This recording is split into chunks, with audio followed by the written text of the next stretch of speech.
Hello.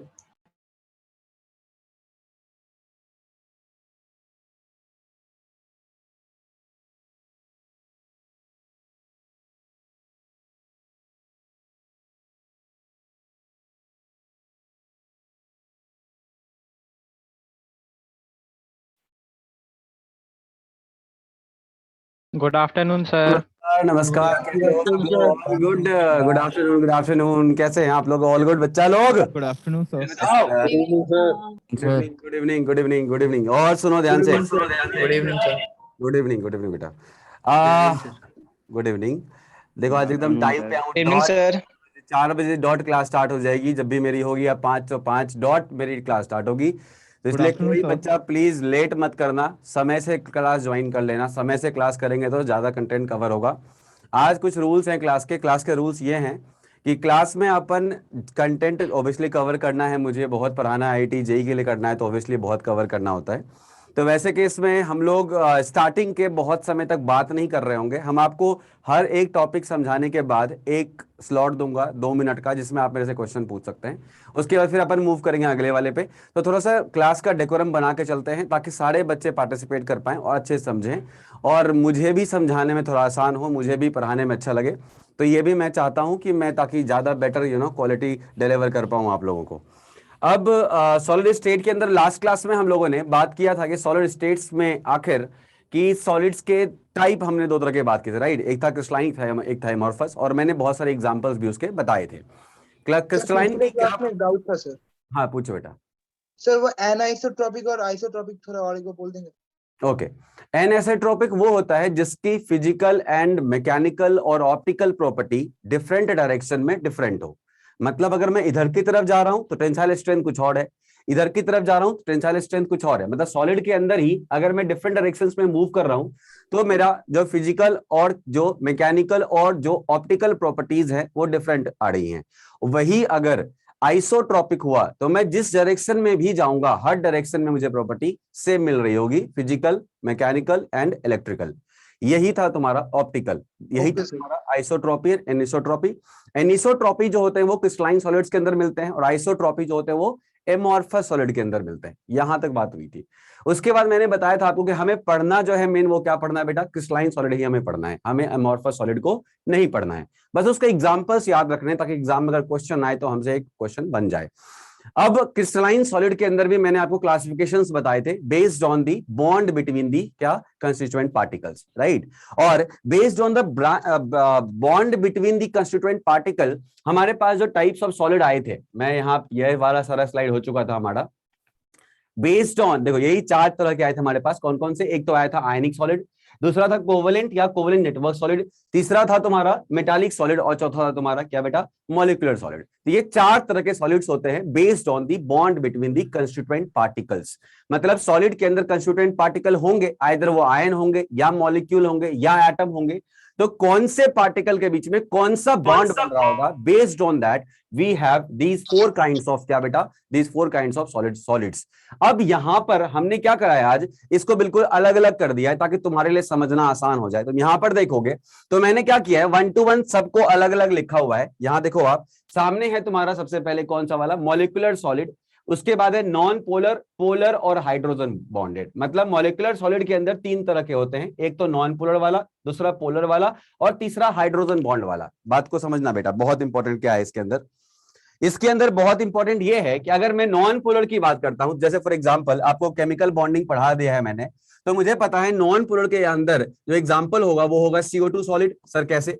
Because मुझे पता है CO2 क्या होता है बेटा? नॉन पोलर सब्सटेंस होता है, इजंट इट? आपने देखा होगा CO2 के अंदर C double bond O, C double bond O ऐसे जुड़ा होता है, तो डायपोल मूवमेंट बिल्कुल उल्टा होता है, जिस कारण से नेट डायपोल मूवमेंट 0 हो जाता है और सब्सटेंस नॉन पोलर हो जाता है। तो वैसे केस में नॉन पोलर वाला जो होगा वो CO2 बहुत फाइन एग्जांपल है, या नहीं तो I2, राइट? I2 सॉलिड जो होते हैं ये भी नॉन पोलर की कैटेगरी के अंदर ही आते हैं। और अगर आप बात करोगे CO2 और I2 में, तो वैसे केस में सर ये सॉलिड कैसे हैं? आखिर इनके अंदर जब नॉन पोलर है, बॉन्ड इतना कमजोर है, तो ये सॉलिड कैसे हैं? तो बेटा at a particular temperature and pressure they are solid. At a particular temperature and pressure they are solid. For example आपने देखा होगा जब आप किसी मॉल के अंदर जाते हो तो कार्बन डाइऑक्साइड सॉलिड का यूज किया जाता है as a cooling agent, right. उसके अंदर आइसक्रीम रखी होती है, आपने जब देखा होगा जब वो आइसक्रीम का ढक्कन खोलता है तो धुआं धुआं सा निकल रहा होता है, तो वो क्या है बेटा, वो कार्बन डाइऑक्साइड है। तो जैसे तुम्हारा रूम टेम्परेचर पे कार्बन डाइऑक्साइड आता है वो तुरंत के तुरंत क्या हो जाता है, वो तुरंत के तुरंत मेल्ट होना, मतलब मेल्ट तो नहीं होता, सब्लिमेट होना शुरू हो जाता है, वो सीधा सॉलिड से गैस स्टेट में पहुंच जाता है। सब्लिमेशन इसी प्रोसेस को बोलते हैं। आयोडीन जो है ये रूम टेम्परेचर पे भी सॉलिड मिलता है, और चूंकि आयोडीन भी नॉन पोलर है, कार्बन डाइऑक्साइड भी नॉन पोलर है, तो इनके बीच में मतलब जो दो CO2 मॉलिक्यूल होंगे, तो दो CO2 और CO2 के बीच में जो हमारा टाइप्स ऑफ बॉन्ड होगा, दैट बॉन्ड विल बी बेटा कौन सा वाला, van der Waals force of attraction. और van der Waals force of attraction में भी स्पेसिफिकली कौन सा वाला होगा, तो answer is induced dipole. Induced dipole कौन सा वाला, जल्दी बताओ कौन सा वाला, जल्दी बताओ। इंड्यूस्ड डाइपोल ना बेटा, चलिए तो इंड्यूस्ड डाइपोल टाइप होता है जिसको हम लोग एक और नाम से जानते हैं, कौन सा बेटा, लंदन फोर्स ऑफ डिस्पर्सन। क्या बोलते हैं इसको हम लोग, लंदन फोर्स ऑफ डिस्पर्सन। तो लंदन फोर्स ऑफ डिस्पर्सन भी बोलते हैं इसको, या नहीं तो इंड्यूस्ड डाइपोल। अगर आपसे आज के बाद कोई पूछता है अगर कोई सॉलिड नॉन पोलर है और वो क्रिस्टलाइन है, तो वैसे केस में कौन सा type of vendor Waals force of attraction या कौन सा type of molecular bond responsible है उसको साथ में रखने के लिए, तो answer is London force of dispersion, या नहीं तो इंड्यूस्ड डाइपोल टाइप। उसके बाद दूसरा है मेरे पास पोलर। अब पोलर क्या होता है सर, तो मुझे पता है जिसका नेट डाइपोल मूवमेंट 0 ना हो वही क्या होते हैं बेटा, पोलर होते हैं, राइट। और ऐसे केस में सर एग्जांपल कुछ देना, तो एग्जांपल केस में HF देख लो। अब HF का नेट डाइपोल मूवमेंट 0 नहीं है, तो वैसे केस में अगर मैं कभी भी एक HF मॉलिक्यूल लूं और दूसरा HF मॉलिक्यूल लूं, तो इनके बीच में जो फोर्स ऑफ अट्रैक्शन होगा जिस कारण से ये सॉलिड है, that force of attraction will be dipole interaction. कौन सा वाला बताओ, dipole hydrogen bond.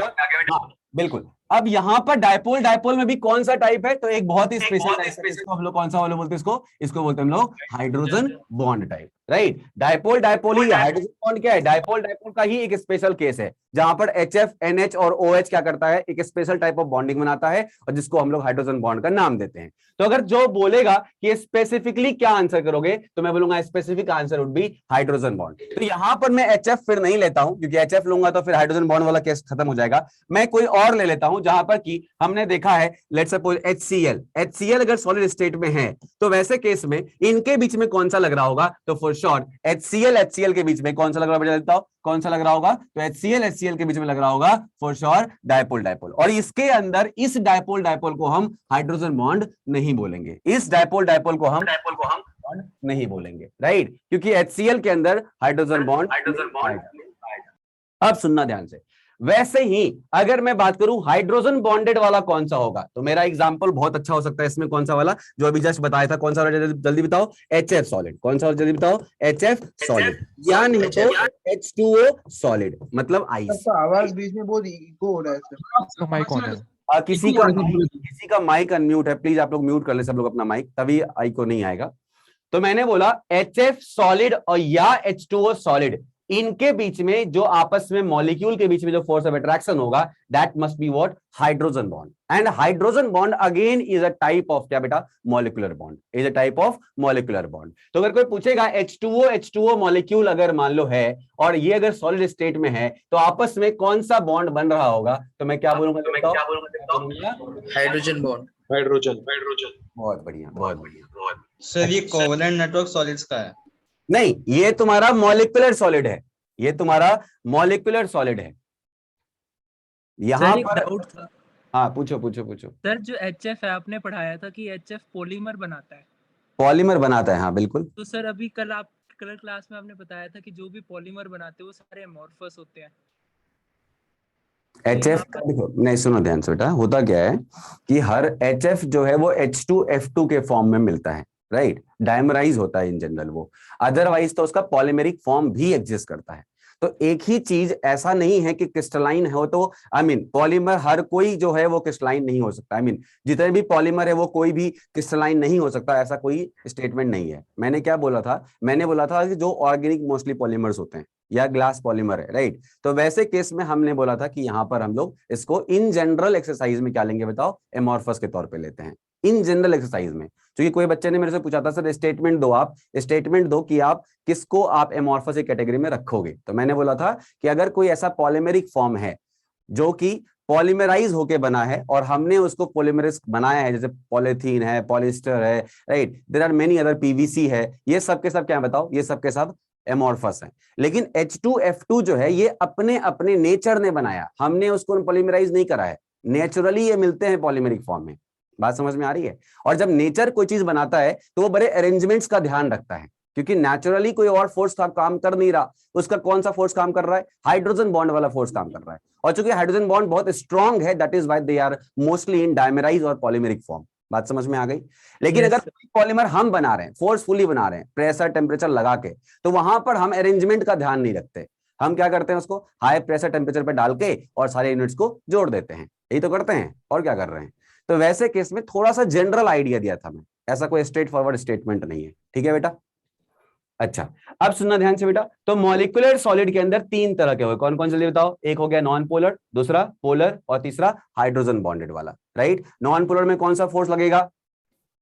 London force, right, induced dipole, induced dipole.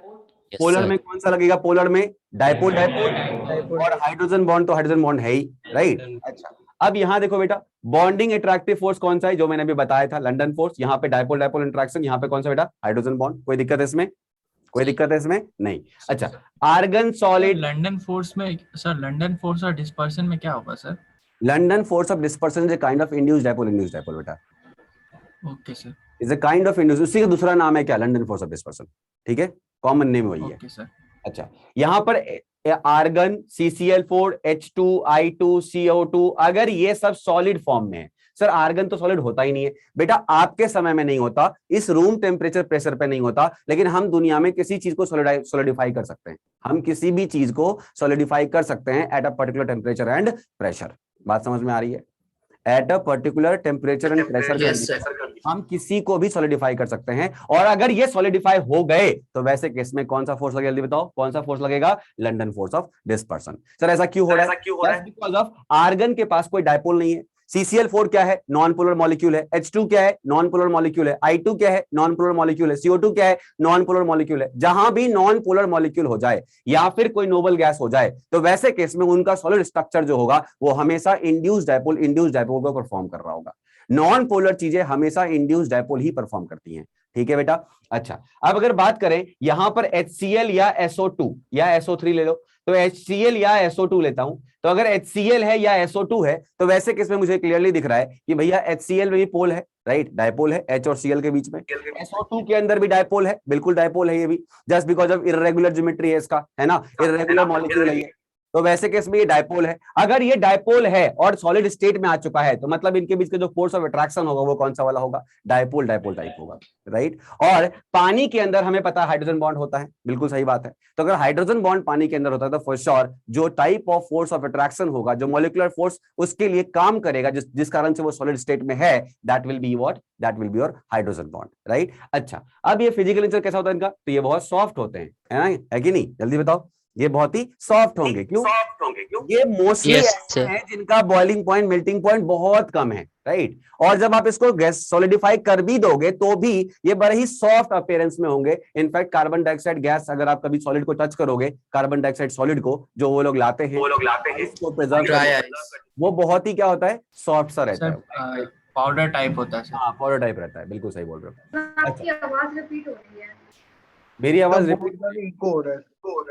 Sir सही है आपकी आवाज। सब लोग सर वो किसी के माइक से हो रहा है। सर किसी का माइक अगर ऑन है तो प्लीज ऑफ कर लीजिए।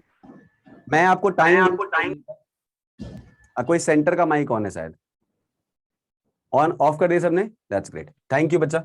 अच्छा, इलेक्ट्रिकल कंडक्टिविटी क्या बेटा? तो सबके सब क्या होंगे? सबके सब इंसुलेटर्स होंगे, ये कंडक्टर नहीं होंगे, सब इंसुलेटर हैं। और यहां पर अगर बात करें मेल्टिंग पॉइंट क्या होगा, तो मेल्टिंग पॉइंट इसका वेरी लो होगा, just because of force of attraction जो होता है, London force of attraction, that is the weakest van der Waals force of attraction, right. क्योंकि इंड्यूस्ड डायपोल सबसे खराब फोर्स होता है मॉलिक्यूलर फोर्स की कैटेगरी के अंदर, इस कारण से इसका डायपोल तो जो इसका मेल्टिंग पॉइंट होगा वो बहुत ही कम होगा। इनफैक्ट आर्गन का मेल्टिंग पॉइंट तो माइनस के पता नहीं कहां जाएगा, बहुत कम होगा, तुरंत मेल्ट हो जाएगा। सिमिलर फैशन में CCl4 भी तुरंत मेल्ट हो जाएगा। H2 को सॉलिडिफाई करना इतना टफ है, माइनस का बहुत ह्यूज टेम्परेचर में जाएंगे तब जाके यहाँ पर वो सॉलिडिफाई होगा। हाँ, आयोडीन जो है वो हमारे रूम टेम्परेचर पे भी सॉलिड मिलता है, लेकिन हल्का सा भी हीटिंग करेंगे तो तुरंत से गैस बन जाएगा, सब्लिमेट कर जाएगा। कार्बन डाइऑक्साइड जो होता है ये रूम टेम्परेचर पे भी सब्लिमेट होना शुरू हो जाता है। मतलब क्या हो गया, मेल्टिंग पॉइंट इसका क्या है बताओ, लो है। मतलब लो में भी कौन सा वाला है बताओ, बहुत ही कम है, बहुत वेरी लो, वेरी कम, राइट, वेरी लो। अच्छा, दूसरा वाला है बेटा, पोलर में लो होगा और हाइड्रोजन बॉन्ड में भी लो ही होगा। और सुनना ध्यान से, जैसे कि वाटर का सॉलिड स्टेट है तुम्हारा आइस, राइट। अब आइस का अगर आप देखोगे मेल्टिंग पॉइंट क्या है, 0 डिग्री सेंटीग्रेड। 0 डिग्री सेंटीग्रेड कोई टेम्परेचर है क्या, नहीं के बराबर टेम्परेचर है कि नहीं, ठंडा लगता है उसमें, तो बहुत ठंडा लगता है। तो वैसे केस में इनका मेल्टिंग पॉइंट कंपैरेटिवली लो है, just because of molecular bond जहां भी होता है ना, वो सारे बॉन्ड वीक ही होते हैं। लेकिन अगर मेटालिक बॉन्ड है, आयनिक बॉन्ड है या कोवलेंट नेटवर्क है, they are very strong bonds, they are having a huge strong bond, that is why their melting point and boiling point are generally very sharp, whereas in case of molecular bonding, चाहे वो hydrogen bond हो, चाहे वो Van der Waals हो, चाहे वो dipole हो, चाहे वो लंडन फोर्स ऑफ डिस्पर्सन हो, हमेशा तुमको मेल्टिंग पॉइंट लो ही मिलेगी। ठीक है, मतलब इनके सॉलिड का अगर हम इनको एज ए सॉलिड एक्सपेक्ट भी कर रहे हैं तो हम टेम्परेचर रेंज को माइनस में ही रख रहे होंगे, हम प्लस टेम्परेचर रेंज में हम इनको सॉलिड एक्सपेक्ट भी नहीं कर सकते। सिमिलर फैशन में अगर मैं बात करूं अगला वाला आयनिक सॉलिड, तो इसमें कौन से कंस्टिट्यूएंट पार्टिकल होंगे बेटा, आयंस होंगे, राइट, आयंस होंगे। और कौन सा फोर्स लगेगा इसमें जल्दी बताओ, कूलम्बिक फोर्स या electrostatic force of attraction. Example क्या है इसका, NaCl ले लो, MgO ले लो, ZnS ले लो, CaF2 ले लो। मतलब कोई भी मेटल प्लस नॉन मेटल अगर है तो वो सबके सब आयोनिक सॉलिड के कैटेगरी में ही आते हैं, इस बात का ध्यान रखना। और ये हार्ड भी होते हैं और साथ में कैसे होते हैं बताओ, ये ब्रिटल होते हैं, अगर आप इसको तोड़ोगे तो चकनाचूर हो जाएंगे, right, and that is why we say it as brittle. They don't have any kind of malleability, they don't have any kind of ductility, and that is why we say these are hard and brittle. मतलब surface wise ये बहुत hard होंगे और अगर तोड़ोगे तो powder form में मिलेंगे ये, मतलब ये ब्रिटल भी हैं। अब आगे बात करते हैं, लिखा हुआ है insulator in solid state but conductor in molten and aqueous solution. बात समझ में आ गई बेटा, ये मैंने लास्ट क्लास में समझाया था आप लोगों को, ये मैंने लास्ट क्लास में भी समझाया था, राइट। सॉलिड स्टेट के अंदर हमारे पास फ्री आयंस नहीं होंगे, whereas aqueous state and molten state में हमारे पास फ्री आयंस होंगे। और अगर फ्री आयंस हुए तो कंडक्टर होंगे, अगर कंडक्टर हुए, कंडक्शन चला, तो मतलब ये क्या है, इलेक्ट्रिसिटी को कंडक्ट कर सकते हैं। और इनका मेल्टिंग पॉइंट जो होता है ये कंपैरेटिवली बहुत ही शार्प होता है, बहुत शार्प होता है, मेल्टिंग पॉइंट हेवीली शार्प होता है इनका। किसका बेटा, आयोनिक सॉलिड्स का। इसको कॉपी कर लो फटाफट, जिसको कॉपी करना है सर। हाँ बेटा पूछो। सर हार्ड और ब्रिटल में फर्क क्या है? बंद करो। हार्ड जो है प्लीज अपना माइक म्यूट कीजिए, म्यूट कीजिए। सुनो, हार्ड क्या होता है, hard is surface phenomena, hard is surface phenomena, whereas brittleness is अगर आप उस पर फोर्स लगाओगे तो वो दो पार्ट में नहीं ब्रेक होगा, वो क्या होगा, वो बिल्कुल भी छोटे छोटे पाउडरी फॉर्म में चला जाएगा। टूटने में वो बहुत सारे डिफरेंट पार्ट्स में ब्रेक हो जाएगा, ये ब्रिटलनेस होता है इन जनरल। और आप उसमें जब फोर्स लगाओगे तो आपको एक रेगुलर पैटर्न सा नहीं मिलेगा, आपको बिल्कुल भी पाउडरी फॉर्म मिलेंगे। लेकिन सरफेस फेनोमेना जो होगा उस सॉलिड का, उस पे अगर तुम हाथ लगाओगे तो you will have a appearance of क्या, वेरी हार्ड अपीयरेंस। तो ब्रिटल एंड हार्ड में कोई कंपैरिजन नहीं है, डक्टाइल और ब्रिटल में कंपैरिजन है। डक्टाइल मटेरियल क्या होते हैं, जो चपटे हो जाते हैं, जब फोर्स लगाओगे तो वो चिपक जाएंगे, और ब्रिटल जो होंगे वो चिपकेंगे नहीं, वो फूट जाएंगे। बात समझ में आ रही है? Yes sir. Yes sir, clear. Sir excuse me sir, sharp melting point का क्या मतलब है? शार्प मेल्टिंग पॉइंट का मतलब था हाई मेल्टिंग पॉइंट। लेकिन सर बहुत सारे क्रिस्टलाइन ऐसे भी होते हैं जो लाइक जिनका टेम्परेचर लो होता है थोड़ा सा। करेक्ट। जो लास्ट क्लास में मैंने कैरेक्टरिस्टिक्स लिखाई थी किसकी, क्रिस्टलाइन सॉलिड्स की, those were the general characteristics. बात समझ में आ गया, those were the general characteristics. अब हम जब इसके स्पेसिफिकेशंस के अंदर जा रहे हैं, जब हम इसके डीप इनटू जा रहे हैं पढ़ाई में, तो फिर हम ये भी समझ रहे हैं कि भैया हमेशा ऐसा नहीं होगा, कुछ ऐसे भी सॉलिड्स हैं जो क्रिस्टलाइन सॉलिड्स हैं बट उनका मेल्टिंग पॉइंट बहुत कम है। देखो इन सब एग्जांपल में बात समझ में आ गई बेटा? Yes sir, yes yes sir clear. ठीक है, आगे बढ़े। सर हाइड्रोजन और पोलर में हाइड्रोजन का मेल्टिंग पॉइंट ज्यादा होगा पोलर से। बेटा हाइड्रोजन और पोलर में डिपेंड करेगा, फिर मास के ऊपर भी बातें होती हैं। ठीक है, इन जनरल तो हाइड्रोजन ज्यादा होता है। ठीक है बेटा। H2 आइस इंसुलेटर कैसे? आइस इंसुलेटर कैसे है? आइस करंट जाता है ना सर? करंट जाता है आइस के अंदर, पानी के सर प्योर वाटर में कभी करंट पास किया तुमने? नहीं सर। प्योर वाटर में current pass sir distilled water में करंट पास नहीं हो पाता है। हाँ, बिकॉज सुनो ध्यान से, वहां बस पानी होता है। पानी में इन जनरल मिनरल्स होते हैं बेटा। जो सिंपल पानी आप पीते हो ना, उसके अंदर मिनरल्स होते हैं, और मिनरल्स होते हैं इन जनरल सॉल्ट्स होते हैं, और सॉल्ट जो होते हैं वो टूट जाते हैं आयंस में, जिस कारण से क्या होता है, कंडक्टिविटी होती है। बात समझ में आ गया? पानी का टूटना इतना आसान थोड़ी है। पानी अगर मान लो, कंडक्टिविटी तब आएगी जब पानी टूट जाएगा, और पानी टूटेगा कब? जब ये H+ और OH- में ब्रेक होगा। बोलो।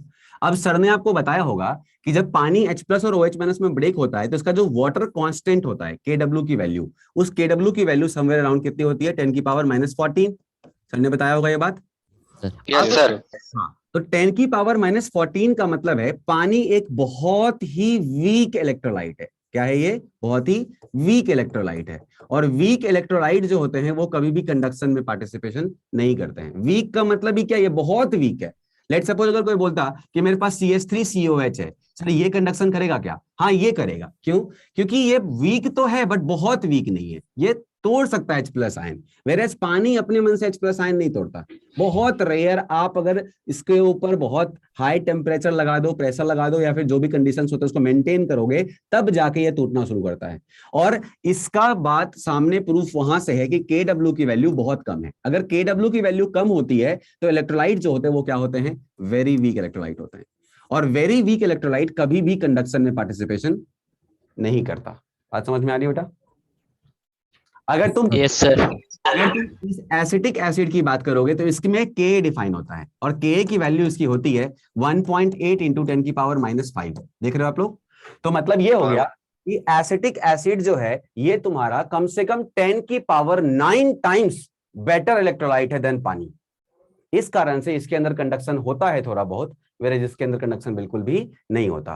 और अगर मान लो मेरे पास NaCl होता और इसको मैं एक्वस मीडियम में डाल दूं, पानी में डाल दूं H2O के अंदर, तो यहां जो होगा ये पूरा Na+ और Cl- में टूटता है। और यहां पर होती है, यहां पे जो Ka नहीं Ks बोल दूंगा इसको, Ks हाइड्रोलिसिस कांस्टेंट या KH बोल सकते हैं इसको। यहां जो KH की वैल्यू होती है वो लगभग कितनी होती है बेटा?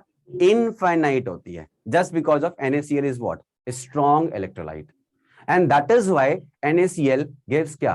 Electricity, conduct electricity inside the aqueous medium। बात समझ में आ गई? बात समझ में आई बेटा? सर सर जो क्रिस्टलाइन सॉलिड्स होते हैं सर वो एनिस्टॉपिक होते हैं सर, बट आपने बताया सर क्रिस्टलाइन सॉलिड में सर चारों ओर मतलब अरेंजमेंट एकदम सर प्रॉपर होता है, तो सर वो एनिस्टॉपिक कैसे हो सकते हैं?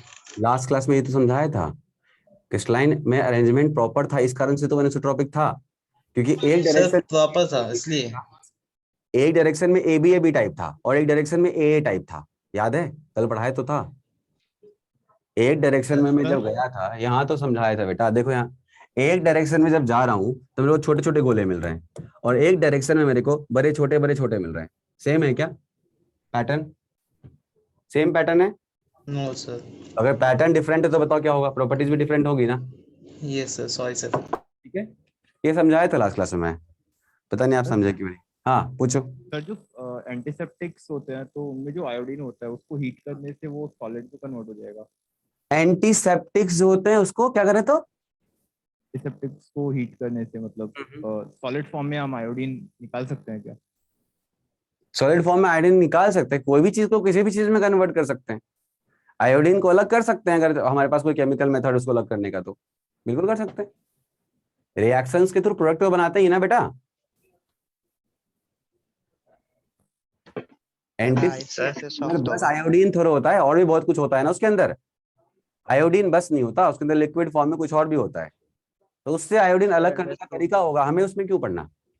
ठीक है, चलिए अब यहाँ ध्यान देना बेटा। हाँ ठीक, आगे बढ़ते हैं, सुनो ध्यान से। तो ये आपको ये समझ में आ गया why this is weak electrolyte, clear है, व्हाई दिस इज इंसुलेटर। आज के बाद से पानी को आप लोग कभी भी कंडक्टर मत नहीं बोलोगे, क्या बोलोगे, इंसुलेटर है वो, ठीक है, क्योंकि पानी आयंस नहीं देते।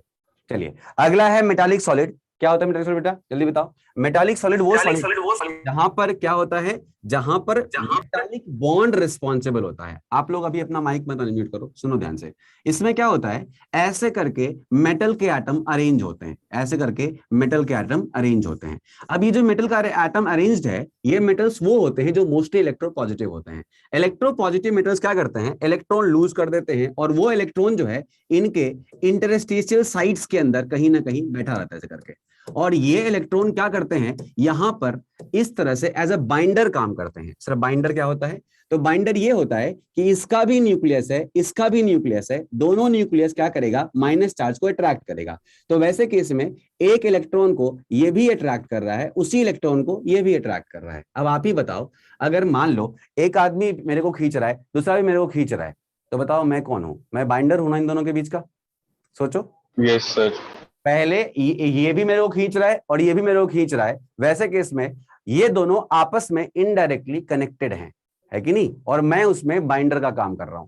तो वैसे यहां भी क्या होता है, मेटालिक बॉन्ड्स के अंदर इलेक्ट्रॉन की सी होती है, जिसको इलेक्ट्रॉन का समुंदर मॉडल बोलते हैं, इलेक्ट्रॉन क्लाउड मॉडल। और ये इलेक्ट्रॉन क्लाउड जो होता है, ये एज अ बाइंडर काम करता है। एज अ क्या काम करता है बेटा, जल्दी बताओ। एज अ बाइंडर काम करता है। और ये बाइंडर जो होते हैं, इसी को हम लोग क्या बोलते हैं, इसी बॉन्ड को हम लोग बोलते हैं मेटालिक बॉन्ड।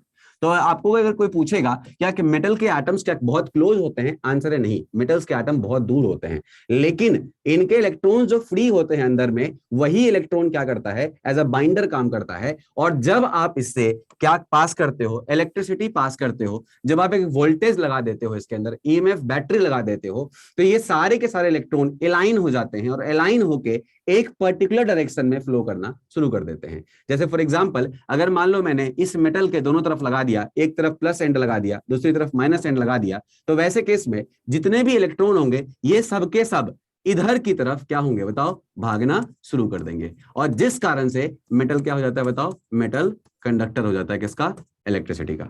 बात समझ में आ गई बेटा, जल्दी बताओ। Yes sir. अच्छा, अब इसका एग्जाम्पल कौन है सर, आयरन, कॉपर, एजी, एमजी, बहुत सारे एग्जांपल है, राइट। और आगे सुनो, hard but malleable and ductile. लेकिन ये सबके लिए वैलिड नहीं है, ये बस वैलिड किसके लिए बताओ, D block and F block के मेटल्स, राइट, या फिर एस ब्लॉक, पी ब्लॉक के मेटल्स। एस ब्लॉक के मेटल्स जो होते हैं वो इन जनरल हार्ड नहीं होते हैं, वो इन जनरल डक्टाइल भी नहीं होते हैं, बहुत ही सॉफ्ट होते हैं और काइंड ऑफ ब्रिटल होते हैं। लेकिन जब तुम डी ब्लॉक या पी ब्लॉक के मेटल की बात करोगे, तो they are very ductile in nature and they are very malleable also. In fact इतने मेलिएबल होते हैं कि हम सोने का क्या करते हैं, सोने का वर्क लगा देते हैं अपने मिठाई के अंदर, या चांदी का वर्क लगाते हैं मिठाई के ऊपर, और जो पतली पतली सी लड़ी होती है, पतला पतला सा जो एक लेयर होता है, that is nothing but real silver. लोगों को लगता है सिल्वर नहीं है, नाम रख दिया सिल्वर, ऐसा नहीं है, सिल्वर होते हैं वो, बट इतने मेलिएबल हैं कि हम उसको एटॉमिक लेवल पे उसके लेयर्स बना सकते हैं, और एटॉमिक लेवल पे लेयर बना के हम आराम से उसको मिठाई के ऊपर लगा देते हैं।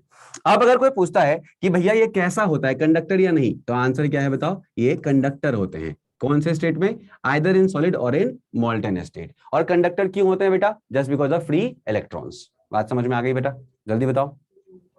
Yes sir, yes sir, understood. Melting point क्या होगा, फेयरली हाई। फेयरली हाई का मतलब है, फेयरली हाई का मतलब है कि मेल्टिंग पॉइंट इसका आयोनिक सॉलिड के इक्वल तो नहीं होगा, लेकिन उससे कम होगा, लेकिन हाई ही होगा। जैसे फॉर एग्जांपल, आयरन को तुम मेल्ट करना चाहो तो तुम्हें 100 डिग्री सेंटीग्रेड पे आयरन मेल्ट नहीं होगा, तुमको 600-700 डिग्री सेंटीग्रेड तक भी जाना पड़ेगा। तो वैसे केस में 600-700 डिग्री सेंटीग्रेड जो है वो फेयरली हाई साइड है, फेयरली हायर साइड है, and that is why we say it as fairly higher.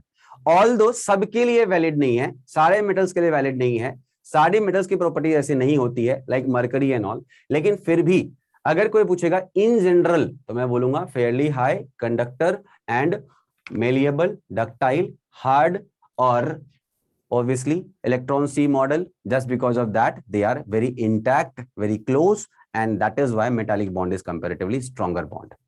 हाँ पूछो बेटा, क्या पूछ रहे थे? पूछो सर ये जो सर इलेक्ट्रॉन है सर, ये इलेक्ट्रॉन सी मॉडल दोबारा एक्सप्लेन कर सकते हैं सर? श्योर बेटा, सुनो ध्यान से। इलेक्ट्रॉन सी मॉडल क्या बोलता है, ऐसे तुमको आगे भी पढ़ाया जाएगा ये डी ब्लॉक के अंदर। बेटा बेसिकली क्या होता है, ये जो एटम्स होते हैं ये मेटल के एटम है, राइट? मेटल्स हैं ये। और मेटल्स कैसे होते हैं बेटा? मेटल्स होते हैं इलेक्ट्रोपॉजिटिव। कैसे होते हैं बेटा? ये इलेक्ट्रोपॉजिटिव। अब जब मेटल होता है इलेक्ट्रोपॉजिटिव, तो वैसे केस में क्या होता है, ये आराम से इलेक्ट्रॉन लूज कर देते हैं। तो हल्का सा भी सूरज की रोशनी इसके ऊपर पड़ी और इसने इलेक्ट्रॉन लूज करना शुरू कर दिया। इलेक्ट्रॉन जैसे लूज किया इसने, इलेक्ट्रॉन आ गया इसके पूरे के पूरे किसमें? पूरे के पूरे बल्ब के अंदर। अब ये इलेक्ट्रॉन जो है, इस इलेक्ट्रॉन को ये वाला न्यूक्लियस भी खींच रहा है और इसी इलेक्ट्रॉन को ये वाला न्यूक्लियस भी खींच रहा है। तो इनडायरेक्टली ये दोनों एटम आपस में क्या हो गए? बाइंडेड हो गए। आ गई बात समझ में? सर ये एक तरह से जोड़े रखता है। हाँ एक तरह Yes, वही तो sir. मैं बोल रहा हूँ, बाइंडर है। क्या बेटा जल्दी बताओ? ये बाइंडर है। बाइंडर है सर बट मेटल्स इसको रिपेल नहीं करते क्योंकि आउटर मोस्ट सेल में इसके इलेक्ट्रॉन्स भी रहते हैं और ये फ्री भी रह रहे हैं। करेक्ट, तुम्हारी बात बिल्कुल मैं समझ रहा हूँ। यहाँ पर रिपेल भी करते होंगे। दुनिया में हर जगह जहां भी बॉन्डिंग एग्जिस्ट करता है, रिपल्सन भी होता है, अट्रैक्शन भी होता है, लेकिन अट्रैक्शन फोर्स ज्यादा डोमिनेटिंग फोर्स है, इस कारण से ये इंटैक्ट है। बात समझ में आई? रिपल्सन के बिना कुछ नहीं हुआ, सब में रिपल्सन होता है, रिपल्सन हर जगह है, लेकिन अट्रैक्शन फोर्स क्या है? कंपैरेटिवली स्ट्रॉन्गर है। क्लियर है बेटा? Yes sir. Yes, sir. अब सुनो ध्यान से। नेक्स्ट है कोवलेंट और नेटवर्क सॉलिड। इसमें क्या होता है? इसमें एटम्स पार्टिसिपेट करते हैं और कोवलेंट बॉन्ड का जाल बना हुआ रहता है। जाल समझते हो? वेब। जैसे कि मैं डायमंड की बात करूं तो डायमंड में आपने देखा होगा huge number of covalent bonds रहते हैं, right? Huge number of covalent bonds रहते हैं और ये इनफिनाइट तरीके से अरे बना होता है। इनफिनाइट अरे है इसका। अब वैसे केस में क्या होता है, क्योंकि बहुत huge number of covalent bonds present हैं, that is why they are very hard in nature and also it has very sharp melting point and boiling point. और आपको पता है कोवलेंट बॉन्ड बहुत स्ट्रॉन्ग बॉन्ड नहीं है, आयनिक बॉन्ड ज्यादा strong bond है, बट फिर भी इनका मेल्टिंग पॉइंट उनके मेल्टिंग पॉइंट से कंपैरेटिवली ज्यादा होता है, just because of huge number of covalent bond. जैसे आपसे कोई पूछेगा एक हाथी ज्यादा मजबूत है या 10 बिलियन चींटी, बताओ? सर 10 बिलियन चींटी सर, है ना? 10 बिलियन चींटी मारने की जल्दी ज्यादा क्षमता रखता है कंपैरेटिवली एक हाथी से।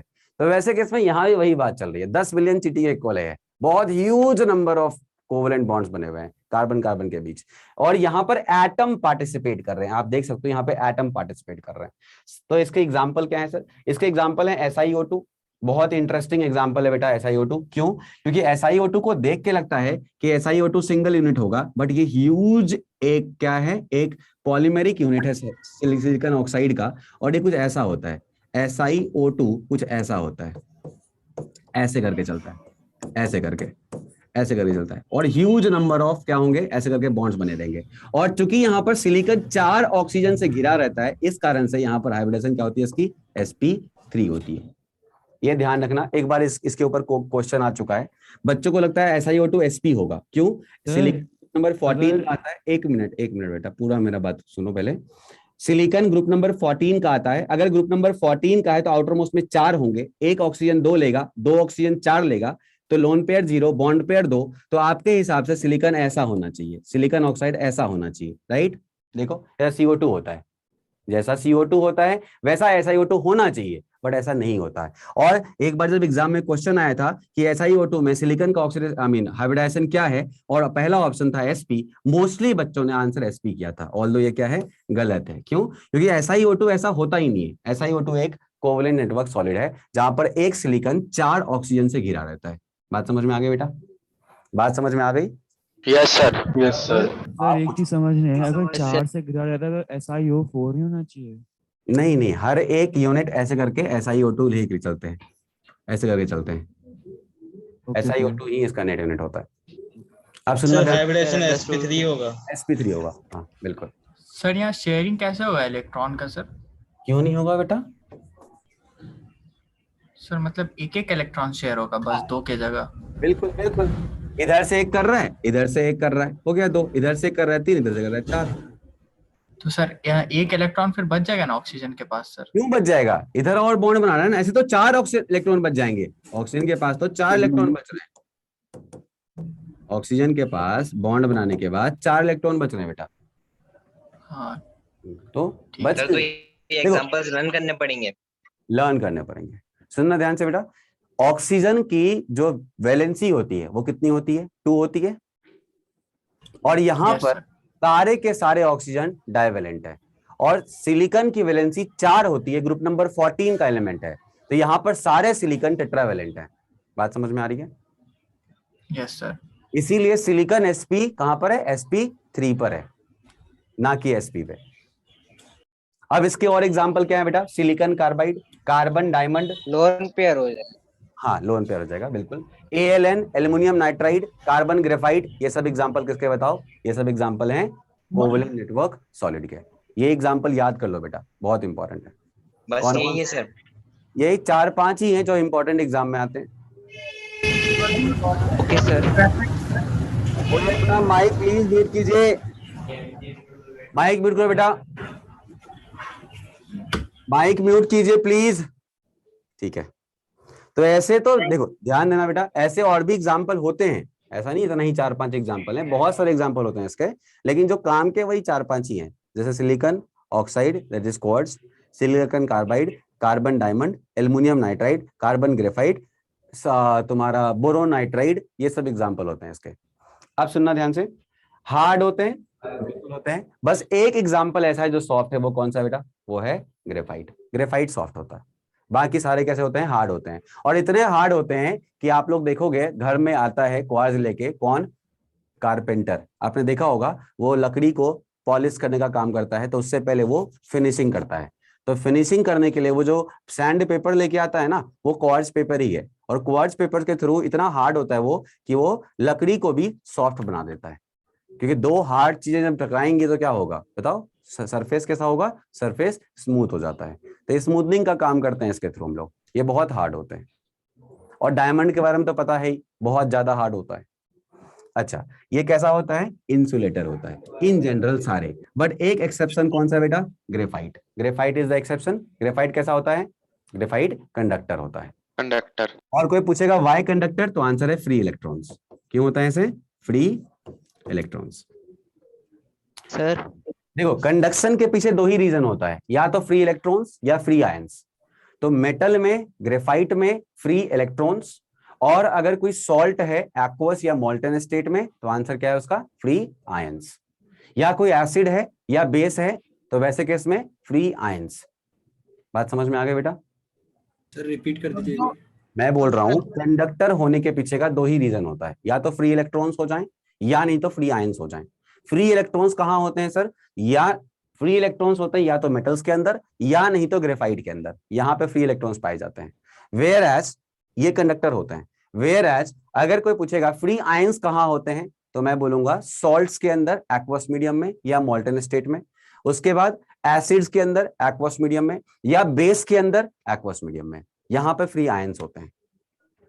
ठीक है बेटा? सर हाँ पूछो। ग्रेफाइट होता है सर, वो ब्रिटल होता है क्या? जो नहीं ब्रिटल नहीं होता। ग्रेफाइट जो होता है, हाँ, मतलब बोल सकते हो, अब ऐसा कुछ तोड़ोगे तो चकनाचूरी होता है वो भी। आप सोचो ना, इमेजिन करो ना, ग्रेफाइट बचपन में लिखते थे पेंसिल से, लिखते थे टूट जाता था, है ना? तो ब्रिटल टाइप ही होता है। अब कोई चाहेगा कि मेरे को ग्रेफाइट का मैं लंबा सा रड बना दूं, या मैं बहुत लंबे सा इसका क्या नाम है वायर बना दूं, पॉसिबल है क्या? नहीं पॉसिबल। जो पेंसिलों में डलता है। हाँ तो बट स्टेबल नहीं है ना, वो स्टेबल नहीं है, वो तो खाके में बंद है, इस कारण से ऐसा है। स्टेबल नहीं है ना, हल्का सा तुम हल्का प्रेशर लगा दो टूट जाता है वो तो ब्रिटल। आयरन की इतनी लंबी लंबी वायरिंग होती है, कभी सुना है ग्रेफाइट की वायरिंग? वो तो छोटा सा खाके में बंद है ग्रेफाइट, उतना तो कोई भी बना सकते हैं, कैसा भी ब्रिटल हो। इवन तुम्हारा ग्लास ब्रिटल है ना, बट ग्लास के स्ट्रक्चर्स तो होते ही हैं। Sir sir graphite sir soft क्यों होता है, क्या रीजन? ग्रेफाइट सॉफ्ट होने का रीजन होता है बेटा, सुनना, ग्रेफाइट में बेसिकली लेयरिंग्स होती हैं, देखना ध्यान से। लेयर्ड स्ट्रक्चर होता है ना। हाँ ग्रेफाइट में लेयरिंग होती है, जब पूछ ही लियो तो बता दो। ये बेसिकली बात पढ़ाया जाता है पी ब्लॉक के अंदर, इसलिए मैं इसको यहाँ नहीं छेड़ रहा था, बट ठीक है चलो।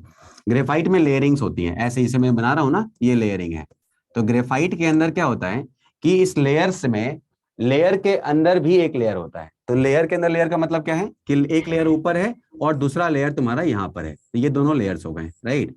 अब इन लेयर्स में क्या होता है कि बेसिकली इनके बीच में, इन लेयर्स के बीच में एक फोर्स लगता है, उस फोर्स का नाम होता है वेन डर वाल्स। कौन सा फोर्स होता है बेटा? वेन डर वाल्स फोर्स होता है। अब स्लाइड करते हैं। हाँ, ये वेन डर वाल्स फोर्स होता है। तो ये फोर्स में तुम हल्का सा भी अगर फोर्स लगाओगे ऊपर वाले लेयर के ऊपर, तो ये वाला फोर्स चूंकि वीक फोर्स है, ये वाला एक वीक फोर्स है। वीक फोर्स है, कौन सा फोर्स है ये? When der Waals force of attraction. तो ये फोर्स जो है ये वीक होता है। तो हल्का सा तुमने फोर्स लगाया, ऊपर वाला लेयर डिस्प्लेस हो जाता है और नीचे वाला लेयर अपने जगह पे बना रह गया। अब ये जो आगे वाला ऊपर वाला लेयर डिस्प्लेस हो गया, तो आपको ना एक स्मूथ फीलिंग आएगी। आपने अगर कभी ग्रेफाइट टच किया होगा तो आपको बहुत ही स्मूथ फीलिंग आई होगी। देखा है आप लोगों ने कभी टच करके ग्रेफाइट को? Gel type feeling. Yes sir.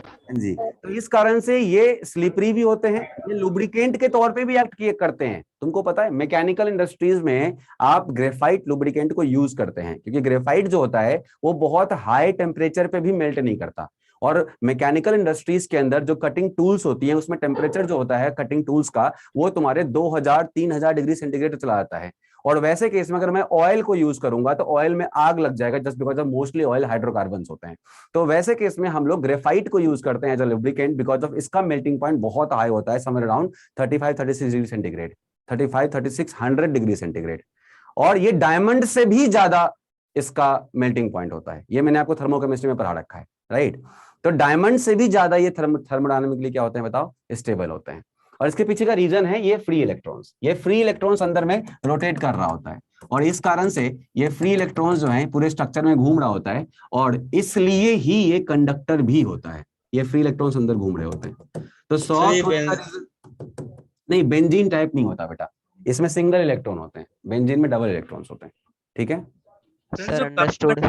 Graphite के अंदर हमारे पास फ्री इलेक्ट्रॉन्स है और जो हमारे पास मेटल्स के अंदर है, उन दोनों की फ्री इलेक्ट्रॉन्स में मतलब ऐसा क्या डिफरेंस उसमें तो कि वो बाइंड कर रहे हैं, इतना हार्ड बना दिया मेटल को, और यहाँ पर ऐसा कुछ नहीं करते फ्री इलेक्ट्रॉन्स। यहाँ फ्री इलेक्ट्रॉन्स बेसिकली रेजोनेंस में बेटा, ये कोवेलेंट बॉन्ड है ना, वहां बॉन्ड है ही नहीं। वहां कोई कोवेलेंट बॉन्ड है क्या? बस मेटालिक बॉन्ड है। यहाँ कोवेलेंट बॉन्ड है और फिनोमेना रेजोनेंस है, ये रेजोनेंस हो रहा है इसके अंदर। ओके, ठीक है सर। ठीक है, चलिए। सर सिलिकॉन डाइऑक्साइड का कुछ एक बार और फिर बता दीजिएगा। सिलिकॉन डाइऑक्साइड देखो, यस, सिलिकॉन डाइऑक्साइड ऐसा होता है बेटा, एक सिलिकॉन 4 ऑक्सीजन से घिरा रहता है ऐसे करके, और ये स्ट्रक्चर पूरा सीट में ऐसे फैला दो, जितना जहां तक जा सकते हो जाओ, बट एक ऑक्सीजन 2 सिलिकॉन से, बिकॉज ऑक्सीजन की वैलेंसी कितनी होती है? 2 होती है, राइट। ऐसे करके चल रहा होता है ये ऐसे नीचे सिलिकॉन फिर लगा दो, फिर यहाँ पर ऑक्सीजन लगा दो, इधर बढ़ जाओ, इधर बढ़ जाओ, ऐसे करके यहाँ भी लगा दो, आगे बढ़ जाओ, ऊपर से लगा दो। तो 4-4 के साथ ऐसे करके ये बॉन्ड बना रहा होता है ऐसे ही। बट एक बात ध्यान रखना, सिलिकॉन का 4 लगाओगे, ऑक्सीजन का कितना लगाओगे बेटा? ऑक्सीजन का 1 वैलेंसी है, 2 वैलेंसी ही लगाओगे, ठीक है। तो ऐसे करके नॉन पोलर भी तो बोल सकते हैं ना? क्या बोल सकते हैं? Non polar. नॉन पोलर बोल सकते हैं। Yes sir. सारे सिलिकॉन ही गिरे हुए। तो फिर ये हाँ सही है, ऐसा ही होता। तो ये तो फिर उसमें भी आ जाएगा, किसमें आ जाएगा ये? नॉन पोलर वाले में भी। ये कोवेलेंट नेटवर्क के अंदर आएगा, बिकॉज नेटवर्क सॉलिड होने के कारण ये इतना हार्ड है। अब एक बात बताओ, तुम्हारे अंदर जो कैरेक्टर डोमिनेटिंग होगा उसके बिहाफ पे ही तुम्हारा हम नेचर डिसाइड करेंगे ना? नहीं, यस सर।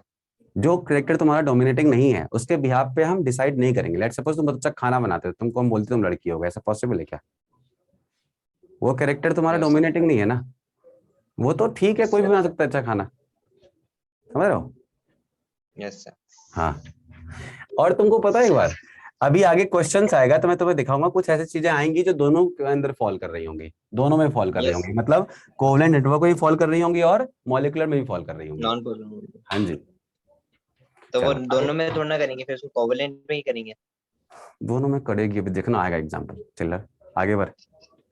ए इतना चिन्ना सा बात है, इतना लग रहा है रिसर्च कर देगा इसके ऊपर सब लोग। हट, अभी चैप्टर में आओ यार, कितना इसमें घूमते फिरते रहोगे सब। यहाँ जल्दी इधर देख, अब बात करेगा तो उठा के पटक दूंगा। इधर देख, फास्फोरस P4, जल्दी बता कैसा होगा, कौन सा सॉलिड होगा? नेटवर्क, मॉलिक्यूलर या आयनिक? कैसा होगा ये? नेटवर्क मॉलिक्यूलर होगा। सर मॉलिक्यूलर होगा। ये मॉलिक्यूलर है। अच्छा कैसा मॉलिक्यूलर होगा? कौन सा फोर्स लगेगा इसके अंदर, जल्दी बताओ। कौन सा फोर्स? तो लंदन हाँ लंदन फोर्स, लंदन फोर्स। चलिए ये बताओ एसिड। मॉलिक्यूलर कौन सा फोर्स? सुनो ध्यान से। अरे सब अपना माइक म्यूट कर लो अभी, सुनो ध्यान से एक बार, बहुत इंपॉर्टेंट बात बता रहा हूँ। देखो अगर कभी भी कोई सॉलिड मॉलिक्यूलर है और सारे bond between the similar atom है तो वो फोर्स श्योर कैसा होगा? वो force sure non polar molecule होगा। और अगर नॉन पोलर मॉलिक्यूल है तो फॉर श्योर जो फोर्स लगेगा वो कौन सा लगेगा बताओ? London force. इसीलिए यहां पे देखो सारे फॉस्फोरस हैं तो मतलब ये 100% कैसा है? ये 100% नॉन पोलर मॉलिक्यूल है। सारे एसेट हैं, ये 100% कैसा है बेटा? नॉन पोलर मॉलिक्यूल है। और जहां भी non polar molecule solid state में मिल रहे हैं तो समझ जाना वो फोर्स रिस्पॉन्सिबल कौन सा होगा? लंदन फोर्स या इंड्यूस्ड डायपोल। Induced dipole. अच्छा सिलिकॉन कार्बाइड जल्दी बताओ। Silicon carbide covalent network. Very good, covalent network. अच्छा मुझे बताओ Al2O3। Sir ionic. Sir ionic. Sir ionic. मैंने बोला था ना मेटल प्लस नॉन मेटल। मैंने बोला था ना metal plus non metal, right? चलिए ये मेटल है, ये नॉन मेटल है, कैसा होगा बताओ? आयनिक होगा। हीलियम मॉलिक्यूलर कौन सा force responsible? London force. Al2Cl6 Al2Cl6 sir dimer होता है ना ये? सर कॉल सर डायमर बनाता है। सर डायमर सॉलिड स्टेट में ही नहीं है। क्लस्टर में नहीं है ये सॉलिड लिखा है ना भाई। सर कोवेलेंट होगा सर। चलिए देखो ये कौन सा आ गया, आगे बढ़ गया हम थोड़ा। तो हमें पता कैसे चल रहा है कि कौन सा आयोनिक है कौन सा मॉलिक्यूलर है? नहीं पता चल रहा है तुमको? नहीं पता चल रहा बेटा? इधर इधर सब इधर देखो। Al2Cl6 अगर लेंगे अपन तो अपन इसको लेके जाएंगे किसके कैटेगरी में? आयोनिक। डाउट है। मेटल प्लस नॉन मेटल आयनिक करेंगे। Al3 प्लस होगा, Cl माइनस पे होगा, ठीक है? Aluminium 3 plus ion. नेटवर्क भी हो सकता नहीं है? कोवेलेंट नेटवर्क नहीं होता ये Al2Cl6 तुम्हारे इसके अंदर ही आएंगे, ठीक है? सर मेटल नॉन मेटल तो ऑब्वियस ही बात है सर, हमेशा आयोनिक ही होगा ना सर? नहीं हमेशा आयनिक होता है, ऐसे कुछ एग्जांपल भी ऐसे भी हैं जहां आयनिक नहीं भी है, जैसे SiO2 है। सर इन जनरल आयोनिक होंगे। हाँ इन जनरल आयनिक होंगे। अब सुनना ध्यान से बेटा, यहाँ पर अगर बात करें, यहाँ पर होता क्या है? एक Al3 प्लस आयन होता है और दूसरा क्या होता है बेटा? क्लोराइड आयन होता है। इस कारण से इसको हम लोग क्या लेंगे? आयनिक सॉलिड लेके चलेंगे। अच्छा सुनो ध्यान से, तो यहाँ पर कुछ बच्चों को प्रॉब्लम हो रही है मॉलिक्यूलर सॉलिड डिसाइड करने में। तो देखो बेटा ये P4 जो है ना, ये P4 का यूनिट ही अपने आप में एक व्हाइट फॉस्फोरस है और P4 का यूनिट में चूंकि मास बहुत ज्यादा है इस कारण से इंटरेक्शन काफी अच्छा हो जाता है। P4 का मास बहुत ज्यादा होगा ही, 31×4 हो गया, राइट? मास बहुत ज्यादा हो गया। अगर मास बहुत ज्यादा होगा तो फॉर श्योर इनके बीच में वेंडर वॉल फोर्स जो होगा वो बहुत अच्छा लग रहा होगा और मास के बढ़ने से वेंडर वॉल भी बढ़ता है, इसीलिए सॉलिड स्टेट में एग्जिस्ट करते हैं। वेयरएज S8, अब S8 में भी क्या है? सल्फर के 8-8 यूनिट एक साथ मिले हुए हैं तो मास बहुत यूज हो गया। और अगर मास बहुत यूज होता है तो वैसे केस में वेंडर वॉल भी बहुत यूज होता है। और वेंडर वॉल भी कौन सा लोगे? तो चूंकि ये बिटवीन सिमिलर एटम है तो पोलैरिटी का कोई चांस ही नहीं बनता। तो जो चांस है वो किसका है? इंड्यूस्ड डायपोल का है। तो इंड्यूस्ड डायपोल में कौन सा फोर्स लगता है? तो वेंडर वॉल फोर्स का कौन सा लगता है? लंदन फोर्स लगता है, राइट? अगला है सिलिकॉन कार्बाइड। ये तो एग्जांपल मैंने अभी जस्ट दिया ही था। Al2O3 अभी जस्ट एग्जांपल दिया ही था। मैंने बोला ही था metal plus non metal. Helium, helium क्या है? हीलियम एक एटम है लेकिन मुझे पता है इसके बीच में फोर्स कौन सा लगता है? मॉलिक्यूलर फोर्स लगता है। और वो भी कौन सा वाला? Induced dipole. इंड्यूस्ड डायपोल मतलब London force of dispersion. Sir induced dipole क्यों लगता है? क्योंकि मुझे पता है हीलियम डायपोल नहीं है। अगर डायपोल नहीं है फिर भी आपस में फोर्स लग रहा है तो ड्यू टू मास लग रहा होगा, और ड्यू टू मास अगर कोई फोर्स लगता है तो that is induced dipole only. और इसको हम लोग लंदन फोर्स भी बोलते हैं, इसलिए हीलियम को मैंने उस कैटेगरी में रखा, मॉलिक्यूलर विद लंदन फोर्स। और ये वाला Al2Cl6 है तो इसमें Al का 3+ यूनिट होता है और Cl का माइनस यूनिट होता है। और चूंकि Al3+ आयन है, Cl- एक आयन है, तो दोनों के बीच में जो फोर्स लगेगा that will be a ionic force. और मैं इसको ड्यू टू मास क्यों फोर्स लगता है सर? ड्यू टू मास क्यों फोर्स लगता है? अब सोचो आप, कोई चीज अगर हैवी होगी तो उसके अंदर क्या होगा, बल्क भी आपस में इंटरेक्ट करते हैं। बल्क जो होता है ना, उनके बीच में इंटरेक्शन होता है। आपने देखा होगा, देखा तो नहीं होगा, सुना होगा कि जेनॉन का मेल्टिंग पॉइंट सबसे ज्यादा होता है, जेनॉन का बॉइलिंग पॉइंट सबसे ज्यादा होता है। अगर मैं सारे नोबल गैस की भी बात करूंगा तो जेनॉन का सबसे हाई होता है। क्यों? क्योंकि जेनॉन का मास सबसे ज्यादा होता है, और मास से इंटरेक्शन होता है, ग्रेविटेशन नहीं होता क्या? ग्रेविटेशन भी तो कोई चीज है, ग्रेविटी भी तो कोई चीज है। मास मास इंटरेक्शन नहीं होता क्या? ह्यूज इंटरेक्शन होता है। हाँ इनफैक्ट पूरा दुनिया, यूनिवर्स ही किस पे इंटरेक्शन, किस इंटरेक्शन पे डिपेंड कर रहा है? मास मास इंटरेक्शन पे चल रहा है कुछ, isn't it? तो मेटालिक मेल्टिंग पॉइंट कोवेलेंट का ज्यादा होगा कि आयोनिक का ज्यादा होगा? कोवेलेंट नेटवर्क का ज्यादा होगा या आयनिक का, ये पूछ रहे हो? Yes sir. बेटा वो केस टू केस डिपेंड करेगा, but in general covalent network is better. ठीक है बेटा? सर आपने सर बताया वैन डर वाल्स फोर्स क्यों इंक्रीज होगा सर? क्या बेटा? मास बढ़ने से वैन डर वाल्स फोर्स क्यों इंक्रीज करेगा? Sir understood. बेटा अभी जस्ट बताया ना, वैन डर वाल क्या है? एक तरह का इंटरेक्शन है। अब अगर मास किसी चीज का बढ़ रहा है, यहां पर भी इंड्यूस डायपोल है। मान लो कोई चीज है यहाँ पर, मान लेट्स सपोज मैंने जेनॉन लिखा और ये भी जेनॉन लिखा, और यहां भी मुझे पता है इंड्यूस डायपोल ही है, यहां भी इंड्यूस डायपोल ही होगा क्योंकि ये नॉन पोलर है, ये इंड्यूस डायपोल है, ये भी अगर इंड्यूस डायपोल ही है, तो बताओ अगर दोनों में ये फैक्टर सेम हो गया तो कौन सा फैक्टर ऐसा है, आई मीन इंड्यूस डायपोल है। तो दूसरा एक और केस लेता हूं, लेट्स सपोज मैंने क्रिप्टन लिया, तो क्रिप्टन में भी क्या होगा बेटा? ये भी इंड्यूस डायपोल है, क्रिप्टन भी क्या बेटा? इंड्यूस डायपोल है। और दूसरा वाला भी क्रिप्टन क्या होगा? दूसरा वाला भी क्रिप्टन इंड्यूस डायपोल ही होगा। अगर दोनों के दोनों इंड्यूस डायपोल हैं तो वैसे केस में आप ही बताओ, यहां भी इंड्यूस डायपोल, यहां भी इंड्यूस डायपोल, तो वैसे केस में अगला फैक्टर क्या है जो डिफरेंशिएटिंग है? जेनॉन का मास ज्यादा होता है, क्रिप्टन का मास कंपैरेटिवली कम होता है, नहीं? और अगर मास बढ़ेगा तो इंटरेक्शन बढ़ेगा। ये बहुत ही आई मीन बचपन से सोचते आ रहे हैं यार हम, जितने ज्यादा मास के होंगे उतना ज्यादा ग्रेविटी मेरे ऊपर लग रहा होगा। Yes sir yes. तो इसमें कुछ हार्ड एंड टफ नहीं है। Yes sir. Cl6 होता है सर, वो तो डाइवल होता है ना, तो यस सर। तो उसमें मॉलिक्यूलर नहीं लगना चाहिए।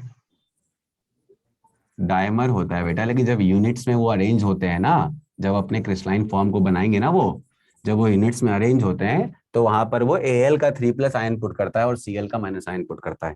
मैंने क्या बोला? एक ही चीज दो कैटेगरीज में भी जा सकती है अगर मेरे पास ऑप्शन नहीं हुआ तो। लेकिन अगर मेरे से कोई पूछेगा कि बेस्ट सुटेबल कैटेगरी कौन सी है इसके लिए, तो मैं बोलूंगा यहाँ पर 2 तरह के आयन्स हैं, एल्युमिनियम 3+ आयन, क्लोराइड - आयन। और क्लोराइड - आयन जो होता है वो तुम्हारे एनायन के तौर पे बिहेव करता है लैटिस के अंदर, और जो Al3+ आयन है वो केटायन की तरह बिहेव करता है लैटिस के अंदर। बात समझ में आ रही है? अगर सर ये मल्टीपल हुआ तो दोनों मॉलिक्यूल पे भी कर सकते हैं ना फिर? तो मैं फिर भी मॉलिक्यूल के साथ नहीं जाऊंगा, फिर भी आयनिक के साथ ही जाऊंगा, क्योंकि तुमने अभी तक चैप्टर आगे नहीं पढ़ा है ना, इसलिए तुम्हें समझ में नहीं आ रहा। मैं आगे चैप्टर पढ़ाऊंगा तो समझ में आएगा क्यों मैं आयनिक के साथ जा रहा हूँ। ठीक है, चैप्टर थोड़ा पढ़ लो, समझ में आएगा। मुझे तो आएगा, सब कुछ पता है ना, तुम्हें नहीं पता है अभी तक, तो मैं आगे का सोच के बता रहा हूँ। मैं तो आयनिक के साथ जाऊंगा। ये क्वेश्चन उधार रहा, लास्ट में पूछेंगे। हाँ डन, तुम खुद ही आंसर कर लोगे, मेरे से पूछोगे ही नहीं। चलो अगला है identify the type of molecular solid. जल्दी बताओ बेटा कौन सा है H2O solid?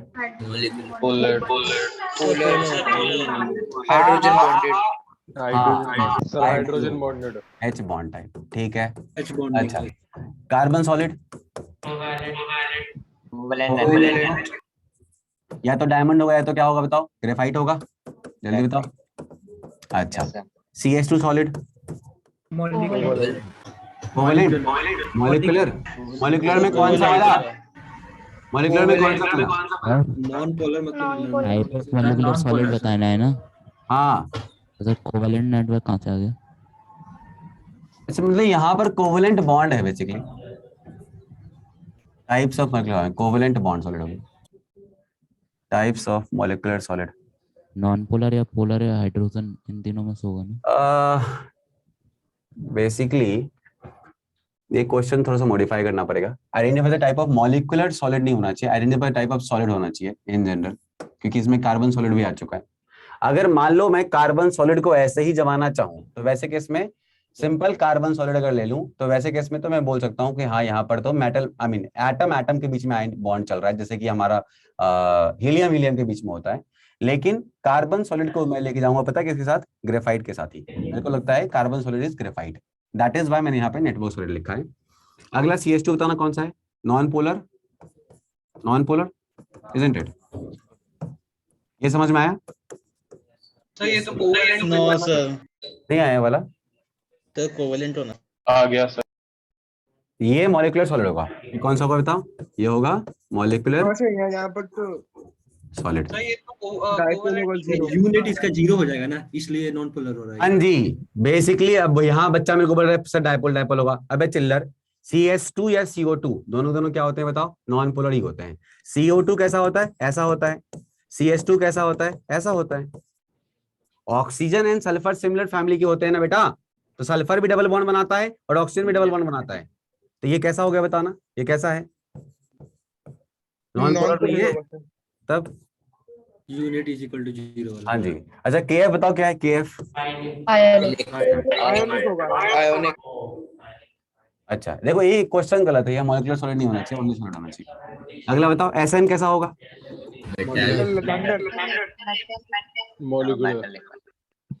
Molecular SN molecular होगा, नहीं metallic sir metallic metallic covalent not और ये क्वेश्चन गलत लिखा है, इसमें मॉलिक्यूलर हटा दो, मॉलिक्यूलर है ही नहीं ये तो। देखो ना सामने तो दिख गया, ये मेटालिक है, ये आयनिक है, ये मॉलिक्यूलर है, राइट। और ये तुम्हारा कौन सा वाला है, कोवेलेंट नेटवर्क है, मेटालिक ये कोवेलेंट नेटवर्क है। और ये कौन सा वाला बेटा, जल्दी बताओ, ये तुम्हारा मॉलिक्यूलर है ना?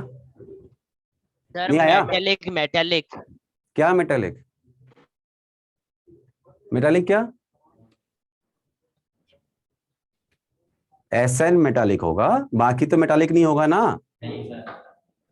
ये क्या होगा जल्दी बताओ, H2O कैसा होगा, hydrogen with hydrogen hydrogen bonding. Carbon कैसा होगा, सॉलिड, कोवेलेंट कोवेलेंट नेटवर्क। अच्छा CH2 कैसा होगा, molecular with van der Waals, molecular with London force, right. KF कैसा होगा, आयनिक। और SN कैसा होगा, मेटालिक होगा सर। चलिए अब पूछ रहा है estimate the increasing melting point among them. तो यहाँ पर देखो ऑर्डर ये लिख रखा है, SN में मेटालिक होगा या मॉलिक्यूलर में जो SN बेटा, SN is what, tin, SN is tin no. हाँ ओके सर। क्या कर रहे हो, SN is tin, tin is metal. सबसे आगे कार्बन क्यों गया बताओ, सबसे आगे कार्बन क्यों गया, क्योंकि मैंने बोला था कोवेलेंट नेटवर्क सॉलिड का मेल्टिंग पॉइंट सबसे ज्यादा होता है। उसके बाद आयोनिक का, उसके बाद मेटालिक का। अब इन दोनों में है, एक में हाइड्रोजन बॉन्ड, एक में लंडन फोर्स, ज्यादा बेटर कौन है, हाइड्रोजन बॉन्ड। और फिर कौन सा, क्या समझ में आ गया बिल्कुल? Sir understood. चरण नहीं ठन, ये तो क्वेश्चन बहुत खत्म है, बोलो। तो अगर कोई पूछेगा इन जनरल ट्रेड कैसा होगा, तो मैं क्या बोलूंगा, सबसे आगे बेटा कोवेलेंट नेटवर्क, फिर कौन सा वाला, फिर कौन सा वाला, मेटालिक, फिर कौन सा वाला, हाइड्रोजन बॉन्ड, फिर कौन सा वाला, लंदन फोर्स, डायपोल डायपोल, हाँ डायपोल डायपोल, फिर कौन सा वाला, dipole, London force, right. But ये ऑर्डर कैसा, क्या कब लिखोगे, कैसा है ये, इन जनरल, कैसा है ये, इन जनरल। लिख लो फटाफट जल्दी से, लिख लिया सबने? यस सर, यस एक मिनट सर, लिख लो यस सर, हो गया सर, हो गया। चलो अब शुरू होगा तुम्हारा main chapter, that is solid state. तैयार हैं सब लोग? सर अगर सपोज डाइपोल की जगह डाइपोल इंड्यूस्ड डाइपोल आ गया तो? बेटा देखो, अगर एक तरह का सब्सटेंस है तो एक डायपोल और एक इंड्यूस्ड डायपोल कैसे हो सकता है, सोचो। सब्सटेंस एक ही तरह का होगा ना भाई सॉलिड में। ये सबके सबके हैं, प्योर सब्सटेंस है ना, ये सबके सबके हैं, बताओ प्योर सब्सटेंस है। तो प्योर सब्सटेंस के अंदर दो तरह के सब्सटेंस तो नहीं होंगे, एक तरह का ही सब्सटेंस होगा, या तो पूरा पानी होगा या पूरा आयोडीन होगा, या पूरा हीलियम होगा, या पूरा आर्गन होगा, या पूरा कार्बन डाइऑक्साइड होगा, या पूरा कार्बन डाइसल्फाइड होगा, या पूरा कार्बन कार्बन होगा, कुछ तो पूरा ही होगा ना। यस तो सर। एक आयन और एक डायपोल, ऐसा पॉसिबल है क्या?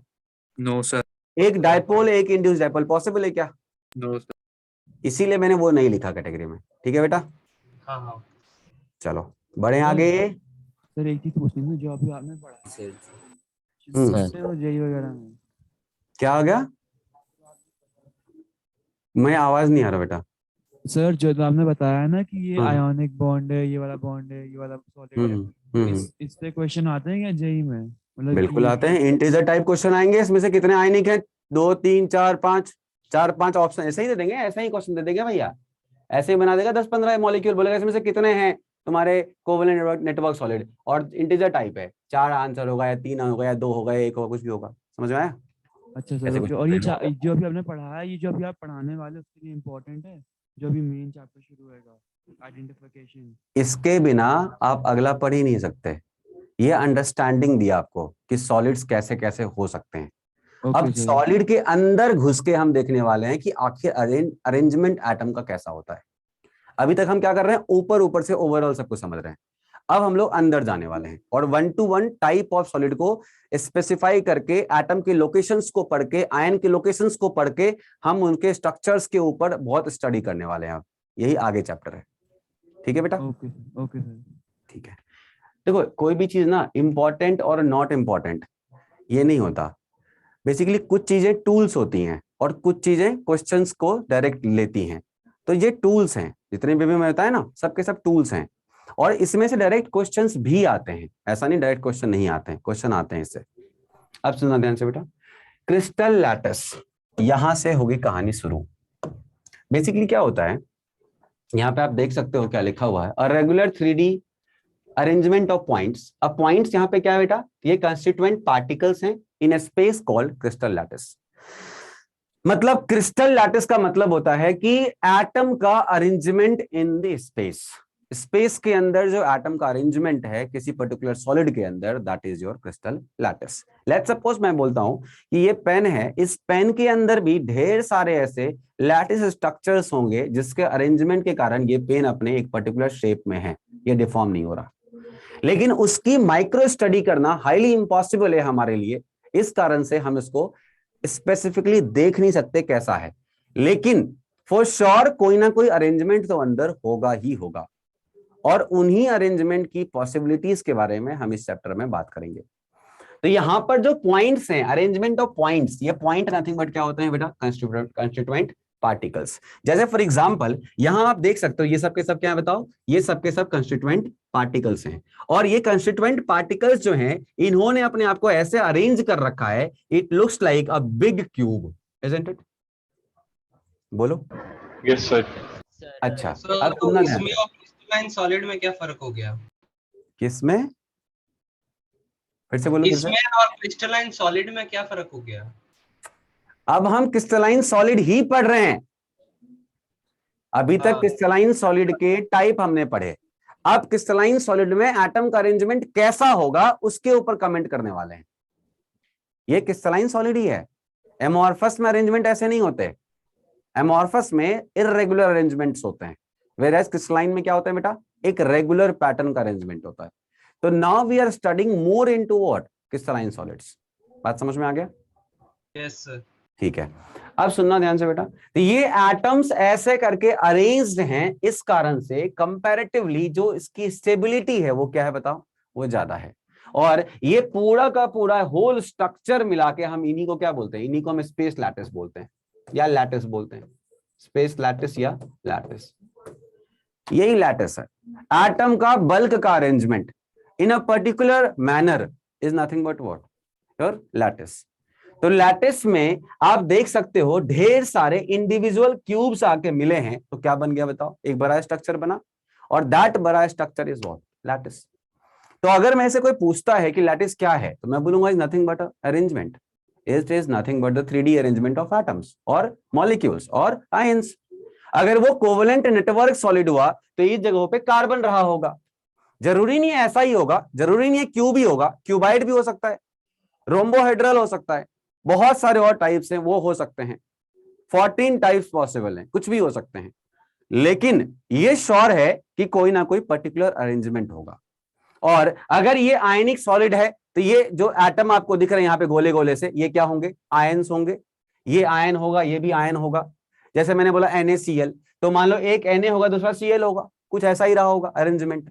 मान लो ये एक आयरन का स्ट्रक्चर है, तो अगर आयरन का स्ट्रक्चर है तो यहां पर जो कंस्टिट्यूएंट पार्टिकल है वो कौन से होंगे? बताओ, वो कौन से होंगे? वो तुम्हारे आयरन होंगे, मेटल्स होंगे, मेटल का एटम होगा, राइट? ये सारे सारे मेटल के एटम्स होंगे। और सुनना ध्यान से, इन अरेंजमेंट के कारण भी एक तो बॉन्ड बहुत स्ट्रांग है आयनिक वाला या मेटालिक वाला, दूसरा इनका अरेंजमेंट भी बहुत अच्छा है। लेट सपोज मैंने बोला एक दीवार बनाना है, मेरे पास बहुत अच्छे क्वालिटी का सीमेंट है जिसका प्रचार रणवीर कपूर करता है, ठीक है? एक बहुत अच्छी क्वालिटी का सीमेंट है जिसका प्रचार रणवीर कपूर करता है, ला के रख दिया और मैंने बोला भैया दीवार बना दे। जो दीवार बना रहा है उसको ईट अरेंज करने ही नहीं आ रहा है, तो बताओ रणवीर कपूर का कोई काम होगा वहां पर? आप जब तक ईट आप प्रॉपर अरेंजमेंट नहीं करोगे तब तक वो दीवार स्ट्रांग नहीं होगी। आप भले ही बोल दो भैया इसमें रणवीर कपूर का जोर लगा हुआ है, फिर भी दीवार स्ट्रांग नहीं होगी, जस्ट बिकॉज ऑफ जो बेवकूफ लल्लू बना रहा था उसको अरेंजमेंट नहीं आ रहा था ईट का। उसने क्या करा, एक ईट यहां लगा दी, दूसरी ईट यहां लगा दी और बीच में से एक जगह छोड़ दिया, एक ईट यहां लगा दी और बीच में रणवीर कपूर को घुसा दिया। क्या होगा इससे? कुछ नहीं होगा, एक धक्का मारूंगा तुमसे टूट जाएगा ये। ऑल्दो सीमेंट बहुत अच्छा है, मतलब बाइंडिंग फोर्स बहुत अच्छा है, आयनिक है, मेटालिक है, कोवलेंट नेटवर्क है, बहुत अच्छा है, लेकिन फिर भी अगर हमने अरेंजमेंट नहीं किया तो बताओ क्या होगा? खट से गिर जाएगा वो। तो इसलिए अरेंजमेंट बहुत इंपॉर्टेंट रोल प्ले करता है इसके मेल्टिंग पॉइंट को हाई बनाने में। और आयनिक सॉलिड्स में चूंकि मेल्टिंग पॉइंट हाई होने का रीजन भी यही होता है, जस्ट बिकॉज ऑफ अरेंजमेंट्स बहुत अच्छे होते हैं। Whereas अगर तुम बात करो मॉलिक्यूलर सॉलिड्स की तो वहां पे अरेंजमेंट तो अच्छा होता है, वहां अरेंजमेंट अच्छा होता है, लेकिन पैटर्न भी रेगुलर होता है, लेकिन बाइंडर खराब होता है, इसलिए वो तुरंत मेल्ट कर जाते हैं। ये जो है ना, ये जो तुमको दिख रहा है ये लाइन ना, ये बाइंडर है, ये फोर्स है। ये तुमको दिख रहा है लाइन जो लग रही है यहां पर, ये कोई ईट की बाउंड्री नहीं है, ये कोई सीमेंटेड रड नहीं है, ये क्या है बताओ? ये बाइंडर है, मतलब ये बॉन्ड है। ये क्या है बताओ? ये बॉन्ड है बिटवीन पार्टिकल्स। तो अगर मान लो मैंने कोई मॉलिक्यूलर सॉलिड की बात करी, तो यहां पर अगर मान लो एक I2 है, यहां पर दूसरा I2 है, तो इसके बीच में जो ये बॉन्ड है ये कौन सा वाला? जल्दी बताओ, ये कौन सा वाला होगा? ये होगा लंदन फोर्स? नहीं, ये कौन सा वाला होगा? London force. लंदन फोर्स होगा। तो लंदन फोर्स का मतलब हो गया वीक फोर्स हो गया। अब यहां पर तुम्हारा जो मिस्त्री है वो बड़ा अच्छा है, उसको ईट अरेंज करना आता है, बट तुमने सीमेंट जो खरीदा है वो ले लिया है राखी सावंत वाला, क्या होगा? रणवीर कपूर वाला इफेक्ट तो नहीं दिखाएगा वो, जल्दी बताओ। यस सर, है कि नहीं? तो यहां पर तुम्हारा बाइंडर खराब है, वेराज तुम्हारा जो घर बना रहा है वो अच्छा है। और यहां पर दूसरा क्या हुआ? यहां पर बाइंडर अच्छा है बट तुमने क्या करा? अरेंजमेंट सही नहीं किया। तो वैसे केस में ये वाला पॉसिबल नहीं होता, ऐसा नहीं होता, ऐसा नहीं होता। अरेंजमेंट हमेशा अच्छा होता है, बिकॉज भगवान अरेंज करके भेजते हैं। बाइंडर हमारे पास अच्छा या बुरा हो सकता है, या तो मेटालिक होगा या तो आयनिक होगा, और उसी पे डिपेंड करेगा कि मेल्टिंग पॉइंट हाई होगी क्या लो होगी। जिसके अंदर बाइंडर भी अच्छा हो, अरेंजमेंट भी अच्छा हो, उनका मेल्टिंग पॉइंट क्या होता है बताओ? बहुत ही शार्प होता है, बहुत अच्छा होता है। तो इसीलिए आयनिक बॉन्ड का शार्प होता है just because of, ionic molecule का शार्प होता है, आयनिक सॉलिड का शार्प होता है जस्ट बिकॉज ऑफ उसके अंदर क्या होता है? बाइंडर भी अच्छा है और अरेंजमेंट भी अच्छा है। और वेरज आयोडीन के अंदर बाइंडर अच्छा नहीं है, अरेंजमेंट अच्छा है, तो इसलिए क्या होता है बताओ? उसका मेल्टिंग पॉइंट लो होता है। प्लीज अपना आप लोग म्यूट कर लो, म्यूट कर लो। सर पूरे अरेंजमेंट को हम लोग क्रिस्टल लैटिस बोलते हैं। हाँ, अरेंजमेंट को पूरा ऐसा क्यों भी होगा? नहीं, जरूरी नहीं है, मैंने बोला जरूरी नहीं है। अरेंजमेंट प्रॉपर होगा, क्यूब हो, क्यूबाइड हो, रोम्बोहेड्रल हो, बहुत तरह के होते हैं, करते हैं उसके ऊपर बात। अब देखो ध्यान से, लैटिस पॉइंट्स क्या होता है? जहां जहां पे एटम अरेंज हैं वो सब के सब क्या कहलाते हैं? जल्दी बताओ। वो सब के सब कहलाते हैं लैटिस पॉइंट्स, जहां जहां पे एटम अरेंज हैं। अभी 1 मिनट पूरा मेरे को करने दो, उसके बाद तुमसे मैं क्वेश्चन लूंगा। मैंने बोला लेट्स सपोज मैंने यहां पर एटम रखा है, तो this is your lattice point. अब एक बात बताओ, अगर ये तुम्हारा एक क्यूब है तो इस क्यूब के अंदर इस पॉइंट को आप क्या बोलते हो? कॉर्नर बोलते हो? नहीं? Yes sir. अगर ये कॉर्नर है तो मतलब हो गया इस पूरे लैटिस सिस्टम के अंदर जो मेरा लैटिस पॉइंट है, जो मेरा लैटिस साइट है, वो क्या होगा बेटा? वो कॉर्नर है। बात समझ में आ रही है? जो लैटिस साइट है वो क्या है तुम्हारा? कॉर्नर है। अगर मान लो कोई बोलता है कि नहीं मैं एटम यहां भी लगा के रखूंगा, ये वाला, अब बताओ ये देख के क्या लग रहा है? ये देख के लग रहा है फेस सेंटर, लग रहा है आपको? Face centre. Face centre. तो ये वाला जो लैटिस पॉइंट हुआ ये कौन सा हो गया बताओ? ये तुम्हारा फेस सेंटर हो गया। Centre lattice point, face centre हो गया। मान लो कोई बोलता है कि नहीं मेरे को यहां पर भी बॉडी के बीच में एक डालना है, एकदम बीच बॉडी में, मतलब सेंटर। ये क्या हो गया बेटा? ये वाला बॉडी सेंटर हो गया। बॉडी सेंटर, बॉडी सेंटर हो गया। कोई बोलता है कि नहीं मैं ऐसा नहीं, मैं क्या करूंगा, मैं एज के बीच में डाल दूंगा कि यहां पर, ये क्या हो गया बताओ? ये तुम्हारा एज सेंटर। तो इस तरह के तुम्हारे लैटिस पॉइंट्स क्या हो सकते हैं? डिफाइन हो सकते हैं। बॉडी सेंटर, कॉर्नर, बीच में भी हो सकते हैं। क्या बेटा? लेटिस पॉइंट बीच में भी हो सकते हैं। कहीं भी हो सकता है। बीच में हुआ ना, यहाँ पर देखो बॉडी सेंटर क्या बीच में ही तो है। लेकिन देखो लैटिस कैसे बनेगा अगर बीच में पॉइंट्स हो जाएंगे? तो लैटिस के बीच में पॉइंट बन के लैटिस क्यों नहीं बन सकता है? ये अच्छा ये बोल रहे हो, मैं क्या बोल रहा हूँ सुनो, ये जो कॉर्नर्स जो होते हैं ना ये डिफॉल्टेड होते हैं। कॉर्नर्स क्या होते हैं बताओ? कॉर्नर्स डिफॉल्टेड होते हैं, वो हर में होते हैं, चाहे बॉडी सेंटर हो चाहे फेस सेंटर वाला हो। अभी आगे टाइप ऑफ लैटिस पढ़ेंगे हम लोग, तो बॉडी सेंटर्ड क्यूबिक पढ़ेंगे, फेस सेंटर्ड क्यूबिक पढ़ेंगे, तो उसके अंदर जो कॉर्नर होंगे वो डिफॉल्टेड होंगे। कॉर्नर तो होगा ही होगा, बाकी जो उसके ऊपर से आने वाला है वो कौन कौन सा हो सकता है? फेस सेंटर हो सकता है, एज सेंटर हो सकता है, बॉडी सेंटर हो सकता है। कॉर्नर तो मेरा हमेशा डिफॉल्टेड होगा। क्यों? अगर कॉर्नर ही नहीं है तो भैया बॉडी सेंटर कैसे बोल सकते हो? सोचो ना, मैं बोलता हूं कि मैं रूम के घर के बीच बिल्कुल बीचों बीच खड़ा हूं और घर बना ही नहीं है, मैं पागल ही हूं? नहीं आया? मैंने बोला इस रूम के ना मैं बीचों बीच खड़ा हूं और रूम है ही नहीं, कोई पागल ही बोलेगा भाई कहाँ खड़ा है? हवा में खड़ा है, बोल रहा है कि रूम के बीचों बीच खड़ा है। मैं मैदान में खड़ा हो जाऊं बीच में और बोलो मैं रूम के बीचों बीच खड़ा हूं? नहीं, मैं बोलूंगा ये मेरा घर है, ये मेरा महल है और ये एक रूम है, मेरा बेडरूम है ये, और यहाँ पे मैं बीच में खड़ा हूं और चारों तरफ पूरा खाली है, पूरा मैदान खाली है भैया, तो क्या बोलेंगे लोग? पागल ही है। जब तक हम घर नहीं बनाएंगे तब तक हम घर का बीच कैसे डिसाइड कर सकते हैं? कर सकते हैं क्या? जब तक हम दीवार नहीं बनाएंगे तो हम फेस का सेंटर कैसे डिसाइड कर सकते हैं? तो दीवार बनाने के लिए मुझे क्या चाहिए? ये 4 एटम चाहिए। दीवार बनाने के लिए मेरे को ये 4 एटम चाहिए, तब तो मैं ये बोल सकता हूं कि ये वाला इसका फेस सेंटर है। जल्दी बताओ। Yes sir. इसीलिए कॉर्नर्स जो होते हैं ये डिफॉल्टेड होते हैं, ये तो होंगे ही होंगे। उसके बाद जो आएंगे उसके हिसाब से उस लैटिस का नाम पड़ता है। आगे करेंगे, डोंट वरी, इतना टेंशन नहीं लेना यहाँ पर।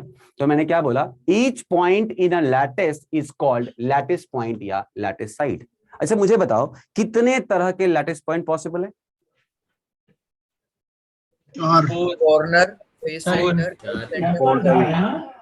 सर 4 to 5 इनफाइनाइट पॉसिबल है। इनफाइनाइट पॉसिबल है, क्योंकि कहीं पे भी जा सकता है, कहीं भी जा सकता है, वो कहीं भी जा सकता है। घर बना हुआ है, मान लो मेरे को यहाँ मन कर रहा है रहने का, जगह का नाम पता नहीं मेरे को कोऑर्डिनेट बता सकता हूं मैं कि मैं एक्स में कहा हूं, वाई में कहा हूं, जेड में कहा हूं।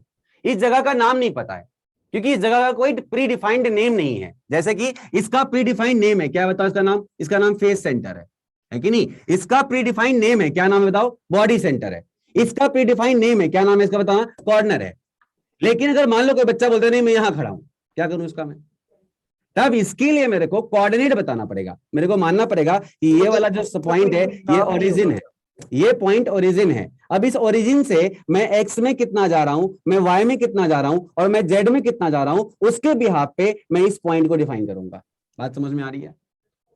और स्पेस में इनफाइनाइट पॉइंट्स पॉसिबल हैं, इजंट इट? स्पेस के अंदर इनफाइनाइट हो सकते हैं, हाँ कहीं भी हो सकते हैं, लेकिन प्री डिफाइंड कितने हैं? तो प्री डिफाइंड 4 हैं। कौन कौन से बेटा? Corner, face centre, edge centre और बॉडी सेंटर। हाँ यही 4 होते हैं, corner, face centre, edge centre and body centre. हाँ बेटा पूछो। सर ये बॉडी सेंटर कहाँ पे होता है? बॉडी सेंटर बिल्कुल बॉडी के बीच में, जैसे देखो यहाँ पर, ये देखो ये मान लो बॉडी है ये वाला, इसके एकदम बीचों बीच यहाँ पे ये है बॉडी सेंटर। आगे समझ में? Okay sir. हाँ बढ़िया। हाँ हर पूछो। जो पॉइंट्स का सिर्फ कोऑर्डिनेट हम लोग लिखते हैं सर, उसका कोई मतलब कोई एग्जैक्ट नाम नहीं बोल सकते हम लोग? नहीं बोल सकते ऑब्वियसली, क्योंकि नाम डिफाइंड ही नहीं है ना। कितने नाम डिफाइन करोगे भैया, कितने नाम डिफाइन करोगे? मैथमेटिकली आपके पास इनफाइनाइट नंबर है, बट नाम तो इनफाइनाइट नहीं हो सकता ना। वही सर। ठीक है, चलो आगे बढ़ते हैं। सर आपने जो 14 शेप्स बताए थे उसमें सर जो रेगुलर शेप क्या होता है? आते हैं सब आते हैं, सब आते हैं, थोड़ा सा वेट तो कर लो। अगला है यूनिट सेल। यूनिट सेल क्या होता है? It is the smallest portion of a crystal lattice when it repeated in different direction generates the entire lattice. मतलब इतने सारे मिलके जो बन रहे हैं एक लैटिस, उसमें से जो एक यूनिट है वही क्या कहलाता है बताओ? यूनिट सेल कहलाता है। जैसे मान लो एक रूम है, एक घर है, अब एक घर में 4 रूम है, तो 4 रूम से घर बना है, तो बताओ एक रूम क्या है उसका? एक रूम उसका एक यूनिट सेल। और पूरा घर क्या बताओ? पूरा घर एक लैटिस है। बात समझ में आ गया? Yes sir. यस तो सर। आज से कोई पूछेगा व्हाट इज यूनिट सेल, तो क्या बोलोगे? It is the smallest portion of a space lattice, right? It is the smallest portion. और मैं ऐसा बोल सकता हूं, it is the smallest repeated portion, isn't it? यही बार बार रिपीट हो रहा है, that is why they are crystalline. अगर ये सिमिलर रिपीट नहीं होता तो क्रिस्टलाइन कहलाता क्या? तो ये राइट। क्रिस्टलाइन होने के पीछे रीजन ही क्या है उसका? Just because of regular arrangement, repetition of similar thing. It को यूनिट सेल नहीं बोल सकते हम लोग क्या? क्या बोल सकते हैं बेटा, फिर से बोलो। ईट को यूनिट सेल नहीं बोल सकते हैं? अब उस रूम का यूनिट सेल क्या है? तो ईट होगा फिर। Okay sir. अब देखो तुमने, अब यहां पर मैंने इस लैटिस को इमेजिन किया था एज अ घर, तो मेरे रूम क्या है? यूनिट सेल है। अब तुमने रूम को ही इमेजिन कर लिया एज अ क्या? इस लैटिस, तो फिर तुम्हारा ईट क्या होगा? यूनिट सेल होगा। क्लियर है बेटा? समझ गया। Okay sir. Yes sir clear. चलो अब देखो ध्यान से बेटा, इन चारों को मैं यहाँ पे लैटिस का लैटिस एनर्जी के साथ कोई कनेक्शन है क्या सर? हाँ बिल्कुल है, कनेक्शन है। यही तो लैटिस अपन तोड़ रहे थे, यही बॉन्ड को तो तोड़ रहे थे, और इसी बॉन्ड को तोड़ने में जो एनर्जी लग रही थी वही क्या थी बताओ? लैटिस एनर्जी थी। Lattice energy sir. चलो प्लीज माइक अनम्यूट से म्यूट कर लो, सुनना ध्यान से बेटा। अब देखो मैंने इन चारों के चारों टाइप ऑफ, किसको बच्चा? टाइप ऑफ लैटिस पॉइंट्स को सामने में रखा है, ठीक है? यहां देखो, ये जो लैटिस पॉइंट्स आपको यहां दिख रही है, ये वाले लैटिस पॉइंट दिख रही है आप लोगों को बेटा? ये लैटिस पॉइंट मुझे जो दिख रहा है वो दिख रहा है कि ये लैटिस पॉइंट किसी एक पर्टिकुलर क्यूब के कहां पर है बताओ? ये पर्टिकुलर कॉर्नर पर है, ये पर्टिकुलर क्यूब के कॉर्नर पर है। अगर ये पर्टिकुलर क्यूब के कॉर्नर पे है तो आप मुझे बताओ ये पर्टिकुलर जो लैटिस पॉइंट है ये कितने क्यूब में डिवाइडेड है? 8 क्यूब में। अच्छा सुनना ध्यान से बेटा, अब ये जो कॉर्नर है, this corner is common to 8 cubes. बोलो यस सर। तो ये कॉर्नर ये नहीं बोल सकता कि मैं क्यूब नंबर 1 का हूं, ये कॉर्नर बस नहीं बोल सकता कि मैं बस क्यूब नंबर 2 का हूं। ये कॉर्नर तो 8 क्यूब्स में क्या बताओ? ये 8 क्यूब्स में डिवाइडेड है, राइट? तो अगर कोई पूछेगा कि एक कॉर्नर का कंट्रीब्यूशन क्या है इनसाइड अ क्यूब, क्या बोलोगे? 1/8 बोलोगे। इसलिए याद रखना कि एक कॉर्नर का कंट्रीब्यूशन हमेशा क्या होता है बेटा? तो कॉर्नर का contribution per unit cell, contribution per unit cell क्या होगा बच्चा? जल्दी बताओ, यूनिट सेल क्या होगा? तो आंसर इज 1/8। सर अगर वो कॉर्नर मतलब ऊपर वाले के राइट हैंड साइड का बिल्कुल कॉर्नर हुआ तो? ऊपर वाले के कोई बात नहीं, ऊपर वाले के राइट साइड हुआ तो भी क्या ये खत्म तो नहीं हो जाता? यहां पर इनफाइनाइट क्यूब्स लगे हुए हैं, हमने 8 उठाए हैं। सर ये जनरल है। हाँ नहीं, हमने 8 उठाए ताकि मैं इसको इनक्लोज कर पाऊं। ऐसा तो नहीं इतना में खत्म हो गया, ढेर सारे ऐसे होंगे, इनफिनाइट अरे है इसका। 1/infinity होना चाहिए ना? हाँ जी, नहीं अरे बाबा सुनो, जैसे देखो ये वाला क्या इनफिनाइट में बटा हुआ है? ये वाला 8 में ही बटा हुआ है, हर कॉर्नर 8 में ही बटा हुआ है। इसे एक बात बताओ, इस कॉर्नर को इस क्यूब से क्या मतलब है? बताओ ना, इस क्यूब से क्या मतलब है? कोई मतलब है क्या? इस क्यूब से? नहीं सर। नहीं मतलब, तो इस कॉर्नर को इसी 8 क्यूब से मतलब है, दैट इज व्हाई से what 1/8, isn't it? Okay sir. अच्छा, अब एक बात बताओ, एक यूनिट सेल के अंदर कितने कॉर्नर होंगे? 8 कॉर्नर। अबे 6 कैसे होगा बेटा, 8 होगा ना। एक यूनिट सेल के अंदर 8 कॉर्नर ही तो होगा। हाँ सॉरी सर, तो मैं ऐसा बोल सकता हूँ कि corner contribution per unit cell मत लिखना यहाँ पर। अगर पर यूनिट सेल लिखूंगा तब तो मुझे लिखना पड़ेगा 8 से मल्टीप्लाई करना पड़ेगा, इजंट इट? जल्दी बताओ, अगर पर यूनिट सेल लिखूंगा तो एक यूनिट सेल के अंदर 8 कॉर्नर होते हैं, तो मुझे 1/8 इंटू 8 करना पड़ेगा, इजंट इट? भैया एक कंट्रीब्यूशन दे रहा है 1/8 का और 8 कॉर्नर है, तो क्या करना पड़ेगा? 8 से मल्टीप्लाई भी तो करना पड़ेगा। Yes sir. Yes sir. ठीक है, अच्छा दूसरा बताओ, ये तुम्हारा बॉडी सेंटर है, क्या बॉडी सेंटर किसी के साथ शेयर्ड है? क्या बॉडी सेंटर किसी का शेयर है? नहीं शेयर्ड है। No no sir. क्या सर। बोलूंगा? कंट्रीब्यूशन ऑफ बॉडी सेंटर कितना बेटा? Sir 1 sir. Contribution of body centre क्या हो जाएगा बेटा? 1 हो जाएगा। Very good. तो बॉडी सेंटर का कंट्रीब्यूशन जो होगा वो हो जाएगा इक्वल टू 1। अच्छा मुझे बताओ बेटा, ये वाला जो है ये कितनों से गिरा हुआ है? 4 से गिरा हुआ है। 4 से गिरा हुआ है, तो मैं बोलूंगा कि कंट्रीब्यूशन ऑफ एज सेंटर क्या होगा बेटा? 1/4। Very good. तो contribution of edge centre will be 1/4। बिल्कुल सही है, सेंटर इज इक्वल टू 1/4। अच्छा ये जो फेस सेंटर है ये कितनों से गिरा हुआ है? 2 से सर। एक बात बताओ, एक फेस सेंटर को कवर करने के लिए क्या मेरे को 3 क्यूब की रिक्वायरमेंट है? No sir. काम चल जा रहा है, 2 में ही काम चल जा रहा है। तो मैं क्या बोलूंगा कि कंट्रीब्यूशन ऑफ फेस सेंटर क्या होगा बेटा? 1/2। क्या कोई दिक्कत है इसमें? No sir, clear. ठीक है। अच्छा एक बात बताओ, अगर कोई पूछेगा contribution of face centre per unit cell कितना होगा, क्या बोलोगे? सर हाफ होगा सर। 1/2 इंटू 6।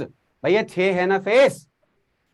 ठीक है, 6 फेस पे प्रेजेंट होगा अगर मान लो फेस सेंटर, तो मैं क्या बोलूंगा? 1/2 इंटू 6, इजंट इट? ये वाला फेस आधा देगा, ये वाला फेस आधा देगा, ये वाला फेस आधा देगा, पीछे वाला फेस आधा देगा, ऊपर वाला फेस आधा देगा और नीचे वाला फेस आधा देगा। तो टोटल मिला के फेस सेंटर्स कितना कंट्रीब्यूट कर रहा है?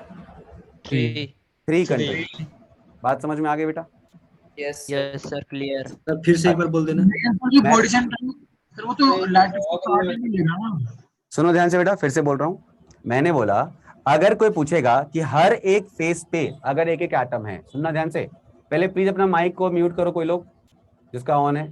हाँ, अगर हर एक फेस के फेस सेंटर पर अगर एक एक एटम है, सुनना ध्यान से बेटा, एक क्यूब के हर एक फेस के सेंटर पर अगर एक एटम है, तो मुझे बताओ टोटल मिला के कितने एटम फेस सेंटर कंट्रीब्यूट कर रहा है? तो मैं बोलूंगा एक फेस आधा एटम कंट्रीब्यूट कर रहा है, इजंट इट? देखो एक फेस तो आधा ही एटम कंट्रीब्यूट कर रहा है एक यूनिट सेल के अंदर। एक फेस तो आधा एटम ही कंट्रीब्यूट कर रहा है ना एक यूनिट सेल के अंदर।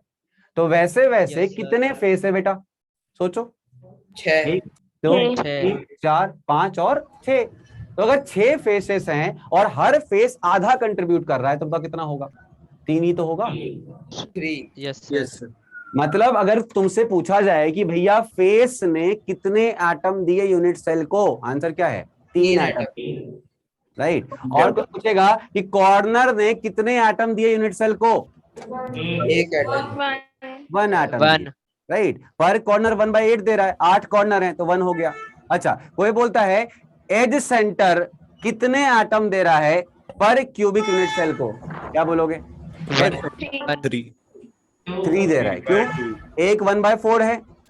ऐसे ऐसे कितने एज है बेटा? 12 एजेस है। कितना हो गया? 3 हो गया। अच्छा मुझे बताओ body centre per unit cell कितना कंट्रीब्यूशन दे रहा है एटम का? 1। राइट, पूरा 1 दे रहा है। बात समझ में आ गई बाबू लोग? Yes sir, clear. ठीक है, आगे बढ़े। यस सर इसको कॉपी में कैसे बनाए सर? कॉपी में कैसे बनाए? Yes sir. सर वही सर मैं बना रहा हूँ तो गड़बड़ हो रहा है। एक फोटो लेना। ओके सर, फोटो दे। आगे लेते हैं सर। जल्दी लो भाई, मुंह दर्द करता है फिर। Daily sir. ले लेंगे बाद में। भेज देना। हाँ यहाँ तक समझ में आ रहा है धीरे धीरे करके? Yes sir. Yes sir. Sir आ रहा है सर समझ में? चमक गया सर, चमक गया सर। स्ट्रक्चर में सर बॉडी सेंटर में एटम कहाँ से आ जाएगा, मतलब ये चीज समझ नहीं आ रही मुझे। आएगा आएगा सब आएगा, थोड़ा सा रुको ना, थोड़ा तो रुको, सब आता है। बॉडी सेंटर में भी एटम आता है।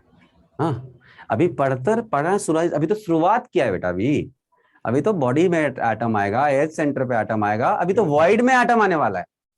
टेंशन क्या ले रहा है, रुको थोड़ा सा सब्र करो। सर एटम आएगा या इलेक्ट्रॉन आएगा सर? एटम आएगा। एटम बेसिकली नहीं आता, आयन आता है। क्या आएगा? Ion ion. इलेक्ट्रॉन नहीं आता, आयन आता है। ठीक है? Yes sir. सर आवाज आ रही है? हाँ आ रही है बेटा, आ रही है, बिल्कुल आ रही है। सर एक बार पुष्पा के स्टाइल में बोलो। जब आप लोग उस बैच में पढ़ते थे ना, जो मास बैच होता है, तो उसमें क्या होता है ना कि एक तरह का फाइट होता है between chat and teacher. Student teacher के बीच फाइट नहीं होता है, चैट एंड टीचर के बीच फाइट होता है। और इतनी तेजी से भागता है ना कि निकिता ऑल गुड नाउ, अच्छा बहुत देर पहले मैसेज किया था। तो वो टीचर और स्टूडेंट के बीच फाइट होती है, और उस फाइट में ही ना हम लोग बहुत ज्यादा ड्रामेटिक वे में बात करते हैं। देखते ही होंगे आप लोग, बहुत चीखते हैं, चिल्लाते हैं, पता नहीं क्या करते हैं। बट आप जब सीरियस मोड में पढ़ रहे होते हो तो आपको एक ऐसा इन्वायरमेंट की जरूरत होती है जहाँ पे लिटरली आप कुछ सीख रहे होते हो। आप यहाँ पे शो देखने तो नहीं आए हो कि मैं स्टेज पे मैं परफॉर्म करूँ और तुम देख के मैं ताली बजाओगे, ऐसा तो होगा नहीं, है ना मेरे को तुमसे ओपी सुनने की यहाँ पर आदत है, और ना ही मुझे चाहिए वो, क्योंकि मैं शुरुआत से ही ऐसे छोटे बैचेस को पढ़ाता था। और छोटे बैच हो या कम से कम 250-300 बच्चे भी चलते हैं, बट 2000 बच्चे का बैच तो मैंने कभी आज तक देखा ही नहीं था, और ना ही मुझे आदत थी और ना मुझे पढ़ाना था कभी से। लेकिन इस बैच में रिजल्ट की पॉसिबिलिटी ज्यादा होती है just because of you are bit more focused and teacher is having bit slow pace. वहां पे क्या होता है, आता भग भग भग भग भग भग करते जाओ, सो खत्म, अपन ओवर। कोई गंदा लिख रहा है, कोई अच्छा लिख रहा है, कोई प्यारा लिख रहा है, पता नहीं क्या क्या लिखते हैं। यहाँ पर वो वाली फाइट नहीं है, इसीलिए टीचर भी बहुत काम होके पढ़ाएंगे, आराम से पढ़ाएंगे। और आप लोग भी, ये रियल तरीका होता है कॉम्पीट करने का एग्जाम में। अगर आप सोचोगे कि नहीं मेरे को तो वैसे ही भागते रहना है टीचर के पीछे पीछे, तो जिंदगी ऐसे ही निकल जाएगी बेटा। इसलिए आप लोग भी फोकस रहें थोड़ा सा। टीचर से एज अ टीचर आप एक्सपेक्टेशंस रखें, उनसे आप एज अ सेलिब्रिटी एक्सपेक्टेशंस ना रखें, उनसे एज अ सर्कस का जोकर एक्सपेक्टेशंस ना रखें। कोई नहीं टीचर सर्कस का जोकर बनेगा यहाँ पर, वो पढ़ाने आएंगे, पढ़ा के प्यार से जाएंगे। हरीश सर को आपने देखा होगा, भी फिजिक्स में सर आए, is a very fine teacher, very very fine teacher. I mean IIT Delhi 1997 batch. आपके मेरे को इतने सारे मैसेज, सर आपने टीचर चेंज कर दिया। अरे भैया आपको मैं बेस्ट दे रहा हूँ, KT sir, Harish sir, these are the best faculty of जेनेडू, I mean this my classroom, right. ये बेस्ट फैकल्टीज हैं। तो वैसे केस में जब टीचर्स आपको अच्छे मिले हैं तो लग के पढ़ाई करो, एक एक चीज पूछो। और बैच के अंदर बच्चे थोड़े कंपैरेटिवली कम हैं, और जो हैं वो सीरियस बच्चे हैं, तभी वो हमारे साथ आए हैं। अदरवाइज हवा वाले निकल गए, वो अभी भी कमेंट करते हैं यूट्यूब में उल्टा पुल्टा, लेकिन कोई फर्क नहीं पड़ता उससे। लेकिन आप लोग अगर आ गए हो तो आप अच्छे से पढ़ाई करो, ट्रस्ट करो सिस्टम के ऊपर। Never keep any kind of approach जिसमें आप कंप्लेन कर रहे हो, आप कंप्लेन ना करें। आप या तो क्लेम करें या तो क्रिएट करें। लेकिन जब कभी भी अपन सोचते हैं ना कि यार क्लेम किया मुझे मिला नहीं, तो अपन कंप्लेनिंग मोड में जाते हैं। तो उस कंप्लेनिंग मोड में मत जाओ, क्योंकि आपका लाइफ एक ही है और आपको इसी समय में IIT JEE करनी है। 1.5 साल का टाइम है या 1 साल का टाइम जो बचा है उसका टाइम है, इस 1 साल के अंदर कॉम्पीट करना है। तो मुझे 1 साल में अपना खुद का रिसोर्स खुद से क्रिएट करना है, अगर कभी रिसोर्स कम पड़ती है तो। समझ लेना बेटा ध्यान से एक बात। अभी मेरे को मैं बताऊं, लास्ट ईयर छोड़ो, इस ईयर की बात कर रहा हूं, फरवरी के महीने में द्रोणा बैच के बच्चे जो कि रिपीट कर रहे हैं, वो मेरे को मैसेज कर रहे हैं, क्या पता है सर अभी तक स्टडी मटेरियल नहीं आया, मैं क्या करूं। मैंने बहुत सारे मेल कर दिए। हमने बोला कौन सा बैच का तू है, तो द्रोणा बैच का। बताओ भाई, तुम्हारे जून में एग्जाम है, फरवरी तक तुम मटेरियल का वेट कर रहे हो, तो तुम्हारी तैयारी भगवान के भरोसे ही है। थोड़ा प्रैक्टिकल हो जाओ ना। अगर मान लो एक बुक नहीं आ रहा है तो जरूरी क्या है उसी मॉड्यूल से करने का, किसी भी मॉड्यूल को उठाओ कर जाओ। प्रैक्टिस मैटर करता है ना बेटा, बस। Isn't it? Yes sir. Yes sir. Feel के पीछे भाग रहे हैं सब। फील से रिजल्ट नहीं होगा, फील से बिल्कुल रिजल्ट नहीं होगा। कहीं लिखवा के रख लो तुम। मन से पढ़ाई करो। तुमको लगना चाहिए कि अगर मान लो आज DPP नहीं आया, अब मेल करने में बिजी हैं, पता नहीं क्या मिल रहा है जिंदगी में इनको, मेल कर रहे हैं, मेल करने में बिजी हैं, अपना 2 घंटा निकाल दिया मेल करने में, मेल ड्राफ्ट कर रहा है बच्चा बैठ के, लिंक्डइन पे मैसेज कर रहा है, इंस्टाग्राम पे मैसेज, टेलीग्राम पे मैसेज कर रहा है। अरे भैया डीपीपी नहीं आए, क्या होंगे उसमें? इस टॉपिक के ऊपर 10 क्वेश्चन होंगे, यही तो होगा। 10 क्वेश्चन इस टॉपिक के ऊपर, 1000 कंटेंट ऐसा है मार्केट में जिसमें अवेलेबल है। आपके पास नहीं है तो आप बाहर से सेकेंड हैंड अफोर्ड कर लो, 2-3 हजार में सेकेंड हैंड मटेरियल मिल जाता है। एक मटेरियल हमारा है, एक मटेरियल सेकेंड हैंड बाहर से ले आओ। डीपीपी ऑनलाइन आती ही रहेगी, ऑब्वियसली हमारा पूरा डीपीपी बना हुआ ऑलरेडी, पूरे साल जाता रहेगा आपके पास, इसमें कोई टेंशन नहीं है। लेकिन फिर भी अगर मान लो क्वेश्चन कम पड़ रहे हैं कहीं से भी, तो वेट क्यों करना? तुम वेट के पीछे पड़े रहते हो, समय बर्बाद कर रहे हो अपना। प्रैक्टिकल हो जाओ, तुम्हारे रिजल्ट से सबको मतलब है, तुमसे किसी को मतलब शायद ही है, और तुम्हें भी तुम्हारे रिजल्ट से ही मतलब है, ये बात भी तुमको पता है ना। 10 अच्छी बातें बोल दूं और उसके बाद तुम्हारा रिजल्ट ही ना हो, कोई फर्क पड़ेगा क्या उससे? क्या फायदा है उसका? अच्छी बातें नहीं सुननी, क्या बता लो, अच्छी बातें सुनने से कुछ नहीं होता। बच्चे मुझे भी लग रहा है सर आप सीरियस हो गए ना, अलग लग रही है सर। मैं इस बैच में हाइब्रिड सेंटर वाले सर उस बैच से आप सीरियस होना सर इसमें ऑब्वियसली होना पड़ेगा ना बेटा, कंटेंट ज्यादा रहता है ना इसमें पढ़ाने का। उस समय मैं ये सब कवर ऐसे कवर कर ही नहीं सकता हूँ, मेरी औकात ही नहीं ऐसे कवर करने की। तो सर आप चैट को इग्नोर भी कर सकते हैं सर, यहाँ पे तो सर आपको पर बच्चा डाउट क्लियर करना भी पड़ेगा। और जब आप फ्लो में रहते हो ना तो आपका फ्लो बन जाता है। लेकिन यहाँ क्या होता है, आप लोग बीच में क्वेश्चन पूछते हो, फ्लो टूटता है। लेकिन हम इससे खुश होते हैं क्योंकि आपका एक डाउट होता है, बस आपका नहीं होता है, बच्चे बैठे और भी सेंटर में हैं, उनका भी डाउट है, वो पूछ नहीं रहा है। और वहां पे क्या है, ऑनलाइन बैच में क्या होता है, मन की बात चल रही है, जो मन में आया पढ़ाया, निकल गया आराम से, कोई बच्चा कुछ पूछने वाला तो है नहीं है सभी, तो वहां पे फ्लो बन जाता है। चैट को ऐसे इग्नोर कर दो, खत्म, टेंशन फ्री। लेकिन उसमें ना रिजल्ट नहीं होता कभी, आज तक तो मैंने रिजल्ट नहीं देखा। अब आप लोगों का रिजल्ट इस बैच से होगा, फॉर श्योर होगा। मन से मेहनत करो, सारे टीचर बहुत अच्छे तुम्हें मिले हैं, खूब मन से पढ़ाई करो। फैजल सर भी बहुत जल्दी ज्वाइन करेंगे, उनका तबीयत भी रिकवर ऑलमोस्ट कर चुके हैं वो, तो हम दोनों। हाइब्रिड सेंटर के लिए पीजीज कहाँ से ढूंढे सर? आपके सेक्टर 4 में कहीं पीजीज है ही नहीं सर अवेलेबल सर। अब ये चीज तो मैं पता करके बताता हूँ सेंटर हेड से, मुझे नहीं पता। कल बैच होगा क्या सर? अच्छा सेक्टर 4 में मैं आऊंगा अगले वीक, ठीक है सर? कल की डीपीपी जो थी सर थोड़ी सर आप लोग रोटेट करते रहते हैं सर। क्या करते हैं rotate sir? Centre to centre. हाँ आता हूँ ना, बिल्कुल। अच्छा सर। हाँ बेटा पूछो। ऑर्गेनिक अभी से ही पैरेलल स्टार्ट हो जाएगी कि थोड़े दिन बाद स्टार्ट? थोड़े दिन के बाद, थोड़ा फिजिकल खत्म करेंगे फिर ऑर्गेनिक स्टार्ट, ठीक है सर? आपका पैरेलल भी दूसरा बैच चलता है क्या? क्या क्या 12th का दूसरा पैरेलल बैच चल रहा होगा आपका कोई? मेरा 12th का पैरेलल बैच चलता है, हाँ। और उसमें सेम टीचर्स, उसमें सेम टीचर्स नहीं होते। हाँ क्या बोल रहे हो बेटा? सर 11th की क्लासेस का क्या शेड्यूल रहेगा? 11th की क्लास का भी शेड्यूल आपको हम बहुत जल्दी देंगे, थोड़ा उनका तबियत ठीक हो जाए, उनका ही पार्ट बचा हुआ है। मेरा वाला जो पार्ट है वो तो मैं करा ही रहा हूँ यूट्यूब पे जाके, तो वहां से लिंक्स तुमको मिल जाएंगे, मेरे चैनल पे मैं डाल देता हूँ। अदरवाइज आपको एक बार उनकी तबियत थोड़ी ठीक हो जाए, वो हाइड्रोकार्बन कैसे पढ़ाएंगे उसे पूछ लेता हूँ मैं, तब तक पैरेलल सॉलिड स्टेट खत्म करूंगा, उनको हाइड्रोकार्बन बोलूंगा खत्म करवा देंगे, और उसके बाद एरोमेटिसिटी एक बच्चा वो करवा देंगे बस। और क्या बचा? एस ब्लॉक, पी ब्लॉक वगैरह तो आपको रिकॉर्डिंग्स मिल जाएंगे, वो भी हम लोग ही पढ़ाए हुए हैं किसी क्लास में, उसका रिकॉर्डिंग मिल जाएगा। पूछो पूछो सर। कल जो आपने रिकॉर्डिंग डलवाई थी वो 11th वाले बैच में थर्मो की, हाँ एंट्रोपी के अंदर एंट्रोपी वाला सर, उस वीडियो में तो वो टाइप से स्टार्ट हुआ है, लेकिन सर हमारा जो था लास्ट में आपने छोड़ा था वो सेकंड लॉ के एग्जांपल्स देके छोड़ा था। सेकंड लॉ ऑफ थर्मोडायनामिक्स के एग्जांपल दिया था YouTube पे या फिर माय क्लासरूम पे सर? माय क्लासरूम पे, यूट्यूब माय क्लासरूम नहीं, मतलब हाइड्रोकार्बन जो है ना, हाइड्रोकार्बन वो हो सकता है बैच में भी पढ़वा दे सर से बोल के, मैं हाइड्रोकार्बन बैच में पढ़वा दूंगा अगर पॉसिबल हुआ तो, अदरवाइज यूट्यूब पे तो पढ़ा ही रहे हम लोग।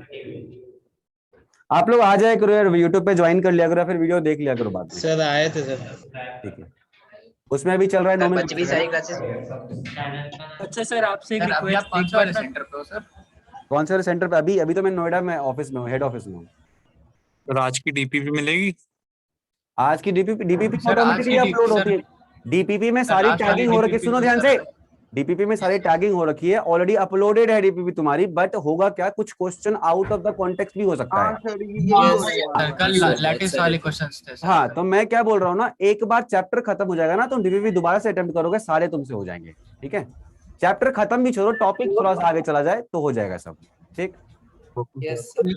सर आपने जो बुक बोला था Exactly. MS चौहान और जेडी ली सर, हाँ। उसका रेट अमेजोन में 1348 है, तो सर ये क्या उसको ले ले? 1348 कौन सा कलर है बुक का? ब्लैक? सर MS चौहान है ग्रीन कलर का और ये जेडी ली है ऑरेंज कलर का। एक काम करो, तुम लोग बुक मत खरीदो, मेरे पास बुक है यहाँ पर, उसको ना मैं जो इम्पोर्टेंट पार्ट है उसका स्कैन करके मैं डलवा देता हूँ, ठीक है? क्योंकि इतना मोटा बुक है, कितना पढ़ते रहोगे, उतना टाइम थोड़ी इनऑर्गेनिक पढ़ने का। तो मैं जो इम्पोर्टेंट Yes, पार्ट sir. है, जो इम्पोर्टेंट चैप्टर है, उनको स्कैन करके मैं तुम्हारे एप्लीकेशन पे डलवा दूंगा, ठीक है? थैंक यू ठीक है। Sir. Okay sir, Thank you, sir. Thank you, Thank you. Bye, sir. जय हिंद सर, जय Hind sir. Bye sir. Bye बेटा। पीवी सर की क्लास आ गई। उनका कब है?